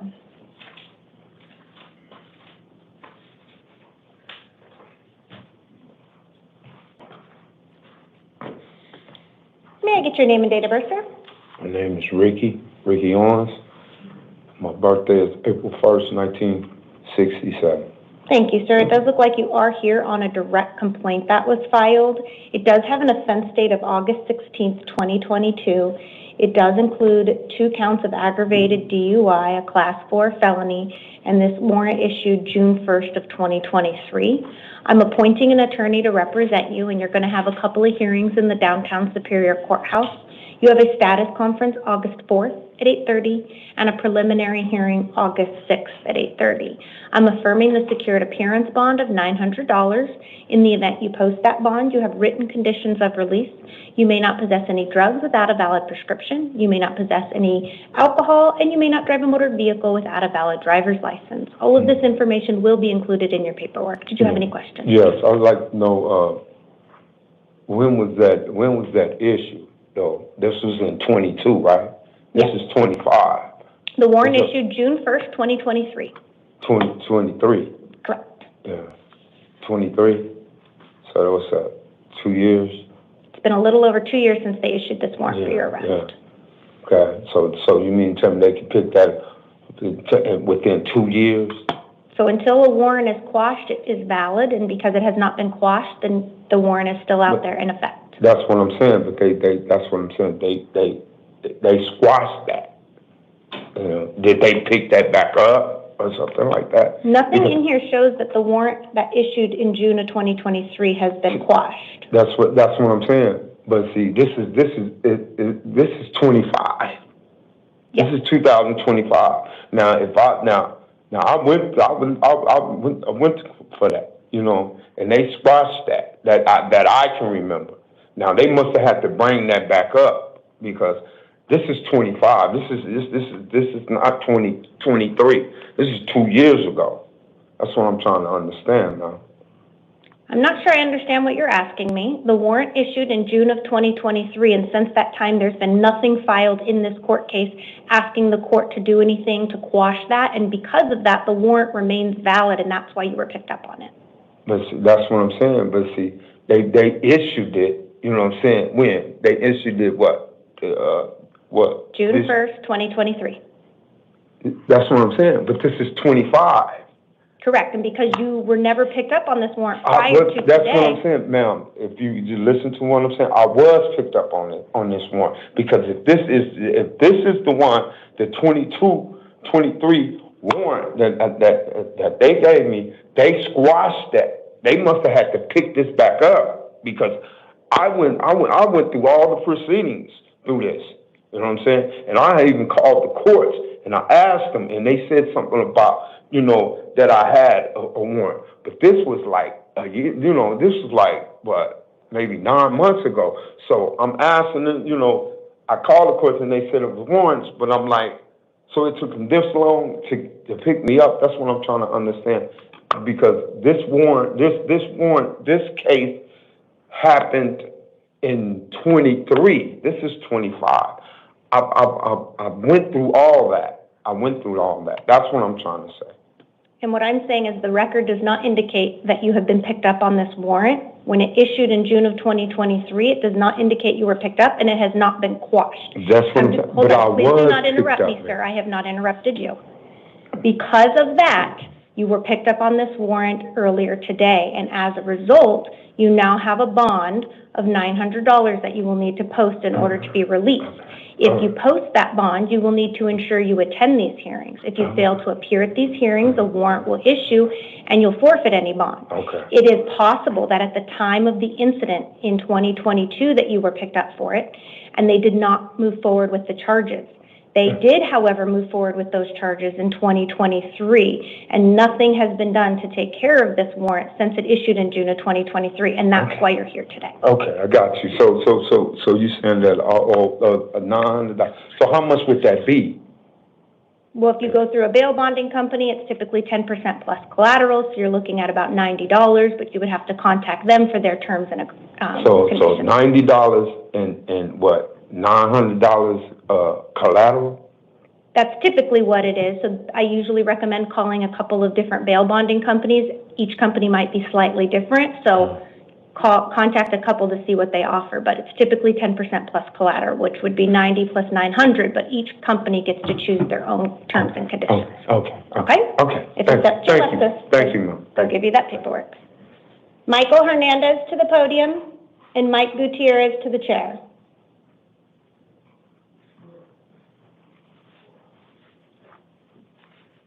Good evening. May I get your name and date of birth? Michael Hernandez, 11/11/96. Thank you, sir. It does look like you are here on 2 probation violation warrants with allegations that you violated terms 3, 5, and 11. I'm appointing an attorney and setting a probation revocation hearing August 4th at 8:30. You have a secured appearance bond of $750 in one case and $100 in the other, for a total of $850. In the event you post that bond, you do have written conditions of release. It does include not possessing any weapons or alcohol, and you must contact your probation officer within 72 hours of release. Did you have any questions? If you'll step to your left, sir, they'll give you that paperwork. Mike Gutierrez to the podium, and Jason Batista to the chair.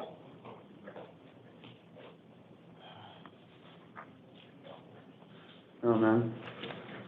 Hi, could I get your name and date of birth? Mike Gutierrez, 9/12/1990. Thank you, sir. It does look like you are here on 3 cases. It looks like you're here on a new case from the municipal court for 1 count of shoplifting removal of goods, a Class 1 misdemeanor. And then at the time of that arrest, they also are charging you in the Superior Court for 1 count of dangerous drug possession, a Class 4 felony, and 1 count of drug paraphernalia possession, a Class 6 felony. And then your 3rd case is you're on probation, and so when you were picked up for this offense, it is a term 1 violation of that probation. So, for your new charges in the municipal court as it relates to the shoplifting, I am going to appoint an attorney and set an arraignment hearing in the Goodyear Municipal Court August 6th at 8:30. For the drug charges, I am not finding probable cause as it relates to those charges. There's not enough information. However, that does not mean that those charges are dismissed. They may test the substance and move forward with those charges. So I'm still appointing an attorney and giving you a couple of hearing dates in the downtown Superior Courthouse. That will be on August 12th and August 14th at 8:30. That's for the drug charges. And then on your probation case, it's, again, as I mentioned, it's a term 1 violation. So you'll have an attorney and a probation revocation hearing August 4th at 8:30 in the downtown Superior Courthouse. On the shoplifting charge and the probation case, you have a secured appearance bond of $250 in each of those cases for a total of $500. You have multiple hearings coming up. Dates, times, and location will be in your paperwork.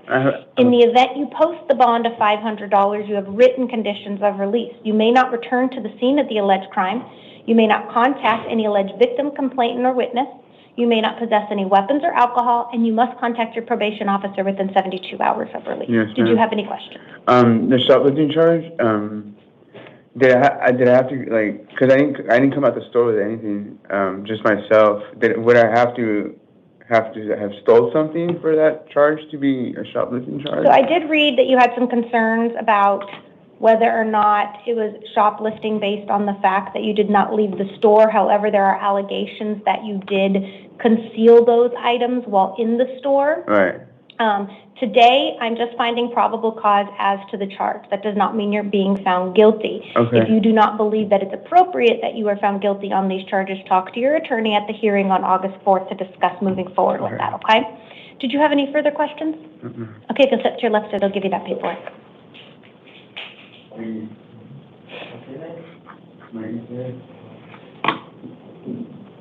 going to take a brief recess while I handle a couple of warrants. Do you mind muting my microphone?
We'll now resume our calendar. If I can have Jason Batista to the podium and Sean to the chair.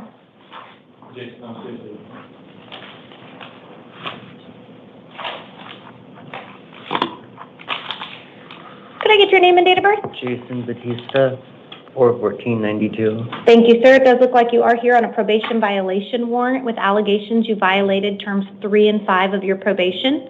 I'm appointing an attorney and setting a probation revocation hearing August 4th at 8:30. You have a secured appearance bond in the amount of $250.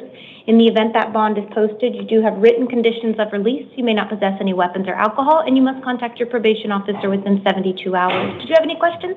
No, ma'am. Okay, so step to your left. The officer will give you that paperwork. Sean to the podium. Letitia to the chair.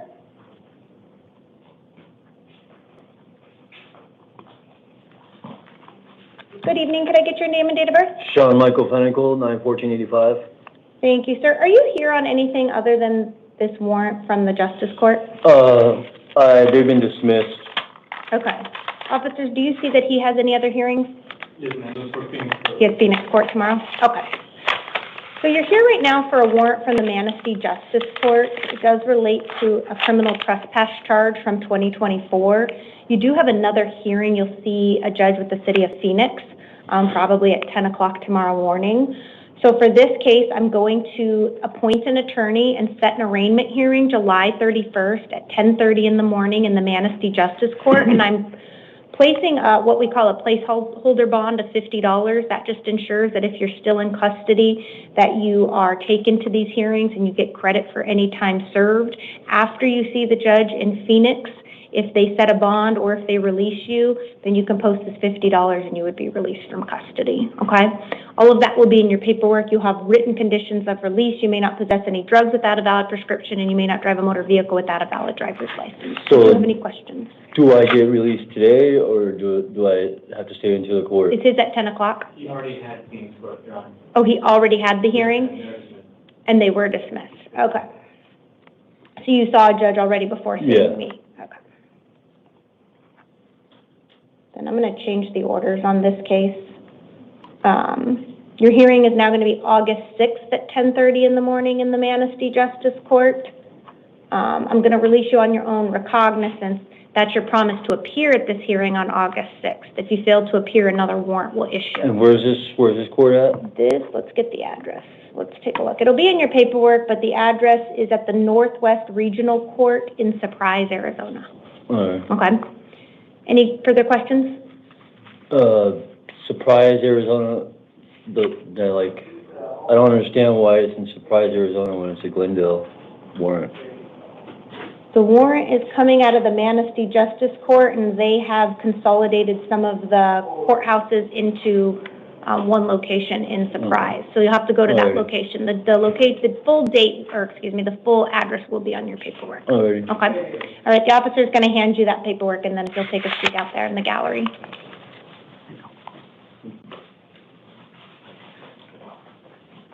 Letitia to the podium and Donald to the chair.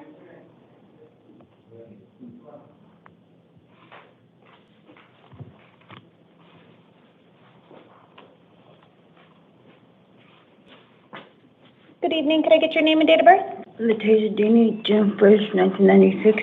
Thank you, ma'am. It does look like you are here on a new case for 1 count of narcotic drug possession, a Class 4 felony, 1 count of drug paraphernalia possession, a Class 6 felony, and 1 count of criminal trespass in the 3rd degree, a Class 3 misdemeanor. Probable cause has been found, and I'm appointing an attorney to represent you.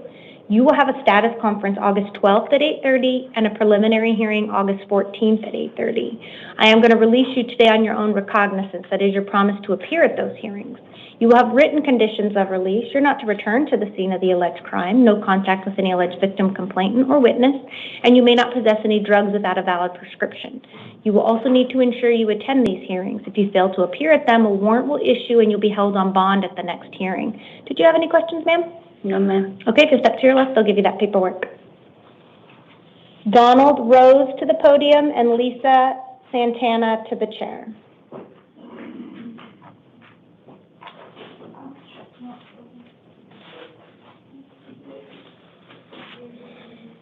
Good evening. Could I get your name and date of birth? Donald Lee Rose, 7/12/53. Thank you, sir. It does look like you are here on a new case for one count of disobeying an order of the court, a Class 1 misdemeanor. Probable cause has been found. However, due to the nature of your charge, you are not entitled to court-appointed counsel. You will have an arraignment hearing August 26th at 1:30 in the afternoon in the Surprise Municipal Court. I am going to release you today on your own recognizance. That is your promise to appear at that hearing. You will have written conditions of release. It does include not possessing any weapons, and you must obey the terms of any order of protection that has been issued against you. All of this information will be in your paperwork, sir. Did you have any questions? No. Okay, if you'll step to your left, the officer will give you that paperwork. I did none. Thank you, sir. Lisa to the podium and Noah to the chair.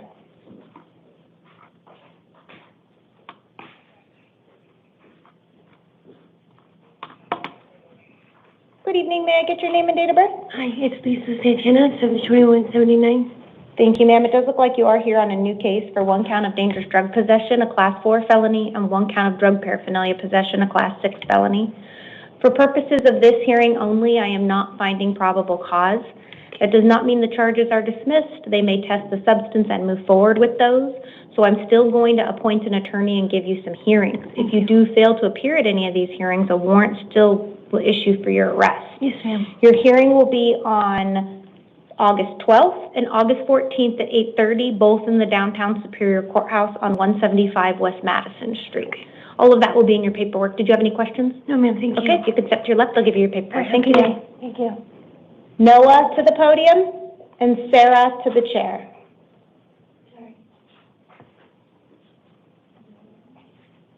Good evening. Could I get your name and date of birth?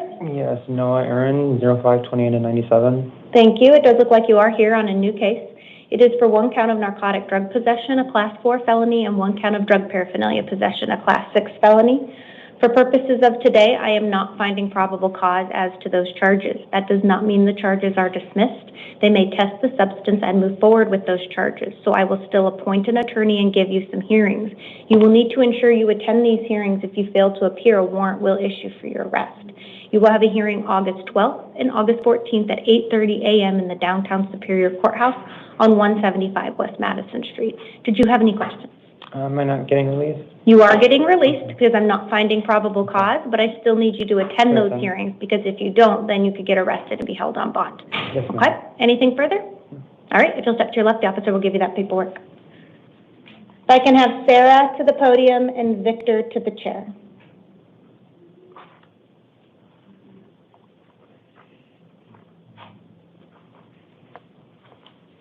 Good evening. Could I get your name and date of birth? Sarah Waters, date of birth May 27th, 1982. Thank you, ma'am. It does look like you are here on two cases. The first one is a failure to appear bench warrant related to an aggravated robbery charge that's pending. I'm going to affirm the attorney that was previously appointed to represent you and set a hearing on August 4th at 8:30. In this case, you have a secured appearance bond in the amount of $500.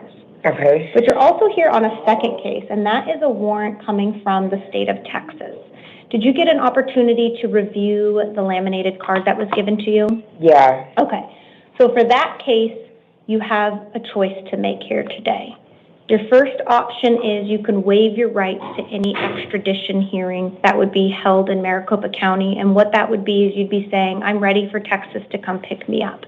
If you were to choose that option, you would be held here in Maricopa County Jail for up to 30 days, non-bondable, giving Texas an opportunity to come pick you up. However, that 30 days would not start until after that other case we just talked about is resolved. Once that case is resolved, your 30 days would start to give Texas an opportunity to pick you up and you'd be held non-bondable. So even though we just discussed a $500 bond on that other case, posting that would not get you released because you were waiving your rights on this case. In the alternative, you have the right to demand that both the governor of Arizona and the governor of Texas sign an order requiring you to be extradited to Texas before you are sent back. In that case, that's a process that takes about 60 to 90 days. You would have a hearing here in Maricopa County on August 11th at 1:30 in the afternoon. Those hearings are civil in nature, meaning you are not entitled to court-appointed counsel, but you could hire an attorney at your own expense. And in that case, you would have a secured appearance bond in the amount of $50,000. If you posted that bond, you would have written conditions of release you needed to comply with. You would need to ensure you attended that hearing on August 11th. If you failed to appear, a warrant would issue for your arrest. You'd forfeit the bond. You'd now have a warrant in Texas and a warrant here in Maricopa County. Do you know what option you would like to do here today as it relates to your Texas warrant? The first one. You would like to waive your rights here today and say, Texas, you're ready for Texas to pick you up once you resolve the charges that are pending here in Arizona? Yeah. Okay, and you do understand you'll be held non-bondable? Yeah. Okay. You are waiving some very important rights, so I'm going to go ahead and make sure that you understand all of those, and I'm going to ask you some questions, okay, ma'am? So again, you did get an opportunity to read the waiver of extradition paperwork? And you do understand you do not have to sign this paperwork, correct? Yes. And do you understand you have the right to an extradition hearing? Yes. And do you understand you have the right to hire a lawyer at your own expense? Yes. And do you understand that you have the right to demand that a governor's warrant be signed by the governors of both states? Yes. And do you understand that you have the right to bail? In this case, it would be the $50,000. Yes. And do you want to give up those rights and sign this paperwork? Yes. Has anyone threatened or promised you anything to get you to No. sign this paperwork? Have you had any drugs, alcohol, or medication within the last 24 hours? No.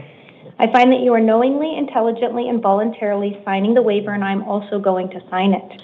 I'm directing the Sheriff's Office to notify the requesting state that you are ready to return. The requesting state will have 30 days from the date your pending Arizona charges are completed to come pick you up. Do you have any questions? No.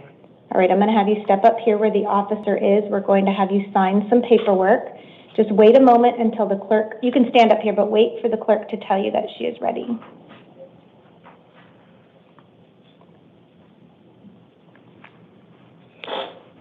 Go ahead. Go ahead.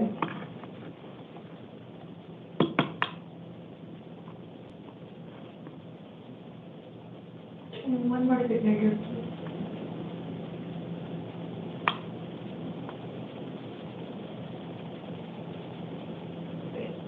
Can you go one more time? You didn't pick up your... Okay, thank you.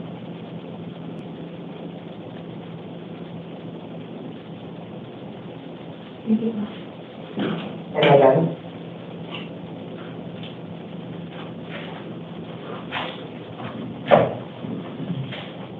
We'll bring you at that paperwork in just a moment, okay, ma'am? Yeah.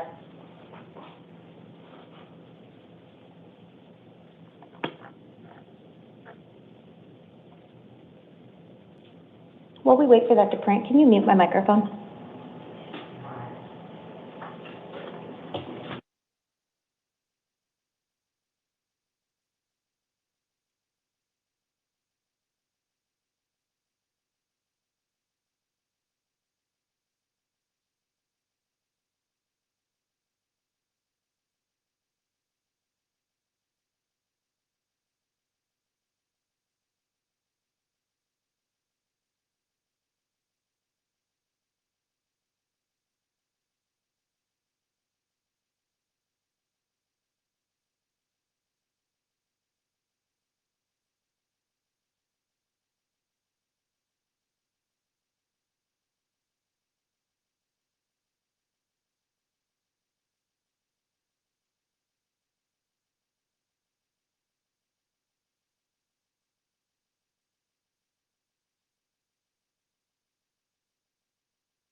Is the microphone back on?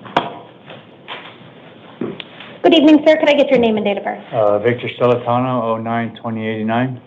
Thank you, sir. It does look like you are here today on a warrant from the state of California. Did you get an opportunity to review the laminated card that was given to you today? Yeah, I somewhat don't understand it though. Okay, so we'll go over that.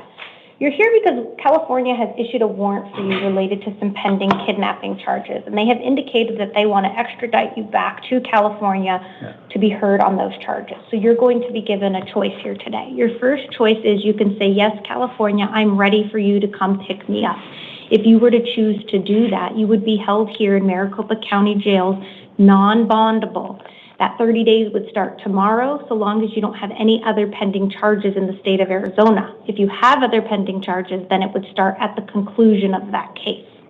They would be given 30 days, and again, you'd be held non-bondable. I have court in California 'cause I live out there. I'm a truck driver, so I initially got pulled over out here. I was like an hour away from my destination, but I didn't even know that I had that they had issued that. I went through court originally. When I went to jail. I was in jail for 72 hours, but they never picked it up, and they never sent me a letter. They never said nothing to me. Okay. So you don't have pending charges here in Arizona? No. Okay. I live out there in California. Okay, so then if you don't have cases pending here, then the 30 days would start tomorrow if you choose to waive your right. Okay. But again, you would be held non-bondable, giving them 30 days to pick you up. In the alternative, you are entitled to a hearing that would be set on August 11th at 1:30 in the afternoon, and you would be demanding that both the governor of Arizona and the governor of California signed a warrant ordering your extradition before we extradited you back. That process takes about 60 to 90 days. In that situation, you would have a secured appearance bond in the amount of $50,000. In the event you posted that bond, you'd have written conditions of release, but you would still need to ensure you attended this hearing here in Arizona on August 11th. If you failed to appear at that hearing, you would forfeit your bond, a warrant would issue, and you'd still have a valid warrant out of the state of California. So do you know what option you'd like to do? I'm still kind of confused. I haven't been through this. This is my first time. I have court on the 8th for California as well. Related to this charge or a different charge? Different one. I've been fighting that one for a year with them already. They keep giving me a runaround with it all. So it's going to be the same thing with this one. So, but I have court on the 8th of August for California. Like I said, I live out there. You know what I mean? I just unfortunately got stuck out here because of maybe work getting pulled over. But I could travel every day for work. You know. But I'm trying to figure out, I don't know what route to take if I, you know, I mean, because I'm trying to avoid being in jail. Right. Right, you know what I mean? Obviously, that's why when I went through what I'm going through now, I got bailed out, so that way I can still keep my job in my home, because I'm the only one that's providing, there's nobody else there. So I'm trying to avoid So if lose you everything. waive your rights, you will be held non-bondable for up to 30 days. Okay. So you would remain in custody.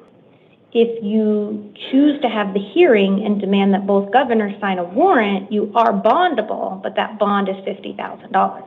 So Like if you posted that 50,000 bond, you would be released from custody. 50,000 cash? Like, It is secured, or- meaning you can use a bail bonding company. Oh, okay, so okay. And that's up to 90 days? Or That what? process takes about 60 to 90 days. So if you were to choose that option and you didn't post bond, you would remain in custody during that entire time period. If you posted bond, you would be released from custody, but then you would need to ensure you attend the hearings here in Maricopa County as it relates to this pending warrant. So I have up to 30 days so if I take the 30-day one, that means I have up to 30 days for California to give me, so they can give me next week type of deal? Or? Exactly. So if you waive your rights, then the officers will let California know that you were already seen by a judge, you're ready to be picked up, and they would be given 30 days to come pick you up. Oh. Whether or not they come in 5 or 30, we don't know. We give Yeah. them up to 30 days. If they don't come by the 30th day, you get released. It doesn't quash the California warrant. They Yeah. have indicated to us they intended to come pick you up, so they would likely come get you, but they would be given 30 days to do that. Yeah, I mean, I would think, because I mean, like I said, I got court on the 8th as well, so it's like if by the time I even get quote-unquote 30 days with you, that on the 8th of August, that's going to turn into a warrant because I didn't show up to that court hearing, so it's going to, you know what I mean? So Right, if it is a different case, that could happen. Yeah, so, such a mess. If you have an attorney in that case, you have access to a phone, you can contact them. I don't have an attorney, unfortunately, yeah, but the whole kidnapping thing, yeah, that wasn't even, not even accurate either. But, I'll just do the 30 days and see if they can give me in 30 days. Okay. So if we choose to do that, you are waiving some important rights, so I want to go over that with you, okay? So Again, you did get an opportunity to read that extradition paperwork? Yeah, I did. I mean, I don't understand it, but I get it. I get your concept of verbally telling me, so. Okay. I'm gonna say yeah. And do you understand that you do not have to sign this paperwork? Yes. And do you understand that you have the right to an extradition hearing? That would be the hearing I'd set here in Maricopa County on August 11th at 1:30. Yeah, it'll be August 11th, but then that would, I would still have to wait to get, I would have to get bailed out though in order to get out. If not, I'd stick to 60 days, right? 60 to 90 days, that's just an approximate time period. Yeah, so if like I'd rather do the 30 days and not do 90. Because I know I'm not going to be able to afford to get bailed out right now. Okay, so you do understand that you have the right to that hearing though? Yeah. Okay. And do you understand that you have the right to hire a lawyer at your own expense? Yes. And do you understand you have the right to demand that a governor's warrant be signed by the governors of both states before you are returned? Yes. And do you understand that you have the right to bail? That would be that $50,000. Yeah. And do you want to give up those rights and sign this paperwork? When it comes to those rights, my thing is somebody else able to bail me out, or do I have to bail out? Somebody else can contact a bail bonding company and bond you out if you would like them to do that. Now you got me thinking. Sorry. And if you're not prepared to make a decision today, they'll give you this option again on August 11th. Because once you waive your rights here, if you choose to sign this paperwork, you're not seeing a judge here again. You're just waiting for California to pick you up. If you don't waive your rights, you'll have a hearing here on August 11th, and if at that time you couldn't bond out, you've had more time to think about it, you could waive your rights at that time. The 30 days wouldn't start until then.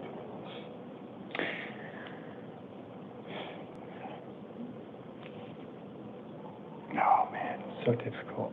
So if someone bond me out, do I ever have to come back here again or no? Yes, that hearing is still going to be there, and if you don't come, you will lose the $50,000. I mean, I have a hearing here as well. You would have that hearing on August 11th. All right. So you would have to make sure you attend that hearing, because if you failed to appear, you'd get a warrant here and you'd lose the $50,000. Yeah. So you would have to attend a hearing on August 11th. If you don't waive your rights, you have a hearing August 11th, whether or not you stay in custody or you post bond, that hearing remains. Let's do it 30 days then. Okay. Just to be safe. Okay. So you do want to give up those rights and sign this paperwork, sir? Yeah. And I'll just need a louder verbal answer so the recording could get you. Yes. And has anyone threatened you or promised you anything to sign this paperwork? No. And have you had any drugs, alcohol, or medication within the last 24 hours? No. All right. I find that you knowingly, intelligently, and voluntarily are signing this waiver, and I'm also going to do so. I'm directing the sheriff's office to let the requesting state know you are ready to return. They will have 30 days from tomorrow to pick you up unless you have pending charges here in the state of Arizona. Do you have any questions for me? No. All right. If you could step up here by the officer, and they will tell you when to sign.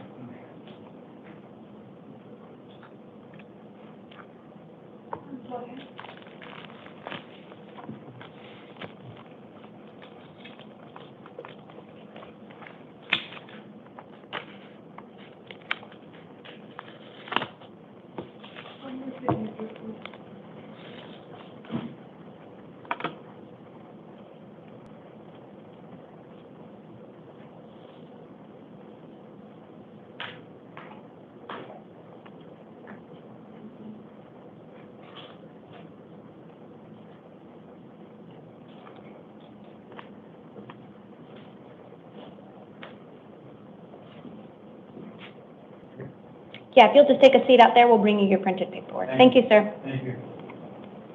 Well, that prints, I'm going to move forward with case number 2 and 3. Belongs to Shayla Maynard, date of birth April 19th, 1992. This will proceed as a house call due to Ms. Maynard being unable to function. We are here on probation violation warrants with allegations she violated terms 3, 5, and 15. I am appointing counsel and setting a probation revocation hearing August 4th at 8:30. She does have a secured appearance bond in the amount of $250 in each case for a total of $500. In the event that bond is posted, she will have written conditions of release she will need to comply with. It does include not possessing any weapons or alcohol, and she must contact her probation officer within 72 hours of release. If anything changes after I meet with her, I will update the written record. This does conclude our 11 p.m. calendar, and we will now stand in recess until 2 a.m.